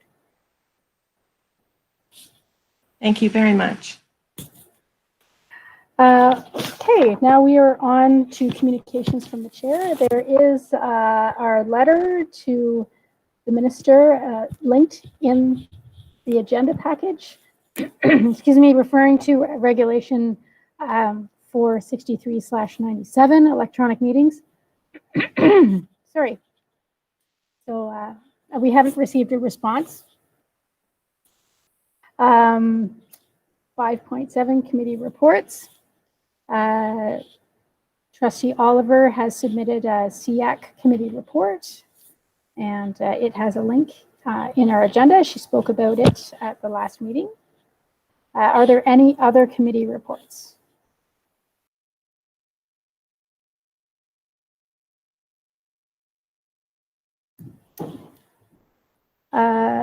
None that are listed. Just a reminder that school naming report people, there's, if you haven't filled out the doodle and answered my questions that I put out, that would be great if you could do so. We'll be meeting within the next few days. And then we're on to trustee questions and comments. Looking to the speakers list.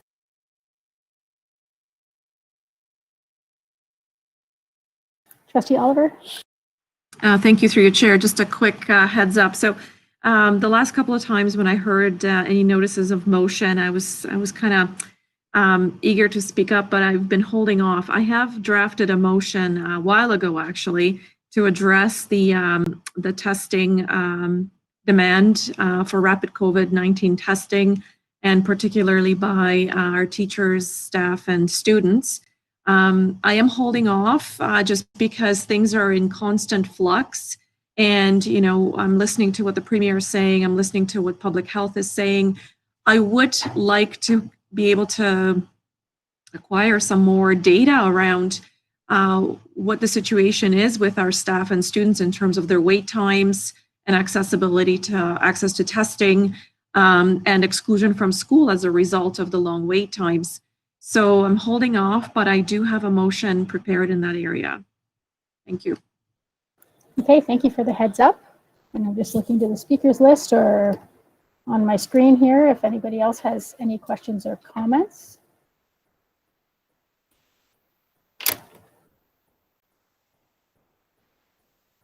Okay, seeing none, we have exhausted our agenda And I declare this meeting adjourned.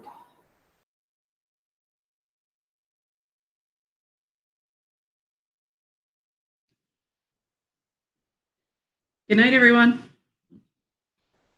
Good night, everybody. Good night. Good night. Bye, Deborah. Good night, Mrs. Calabash. Bye, Be Deb. in Take touch. care.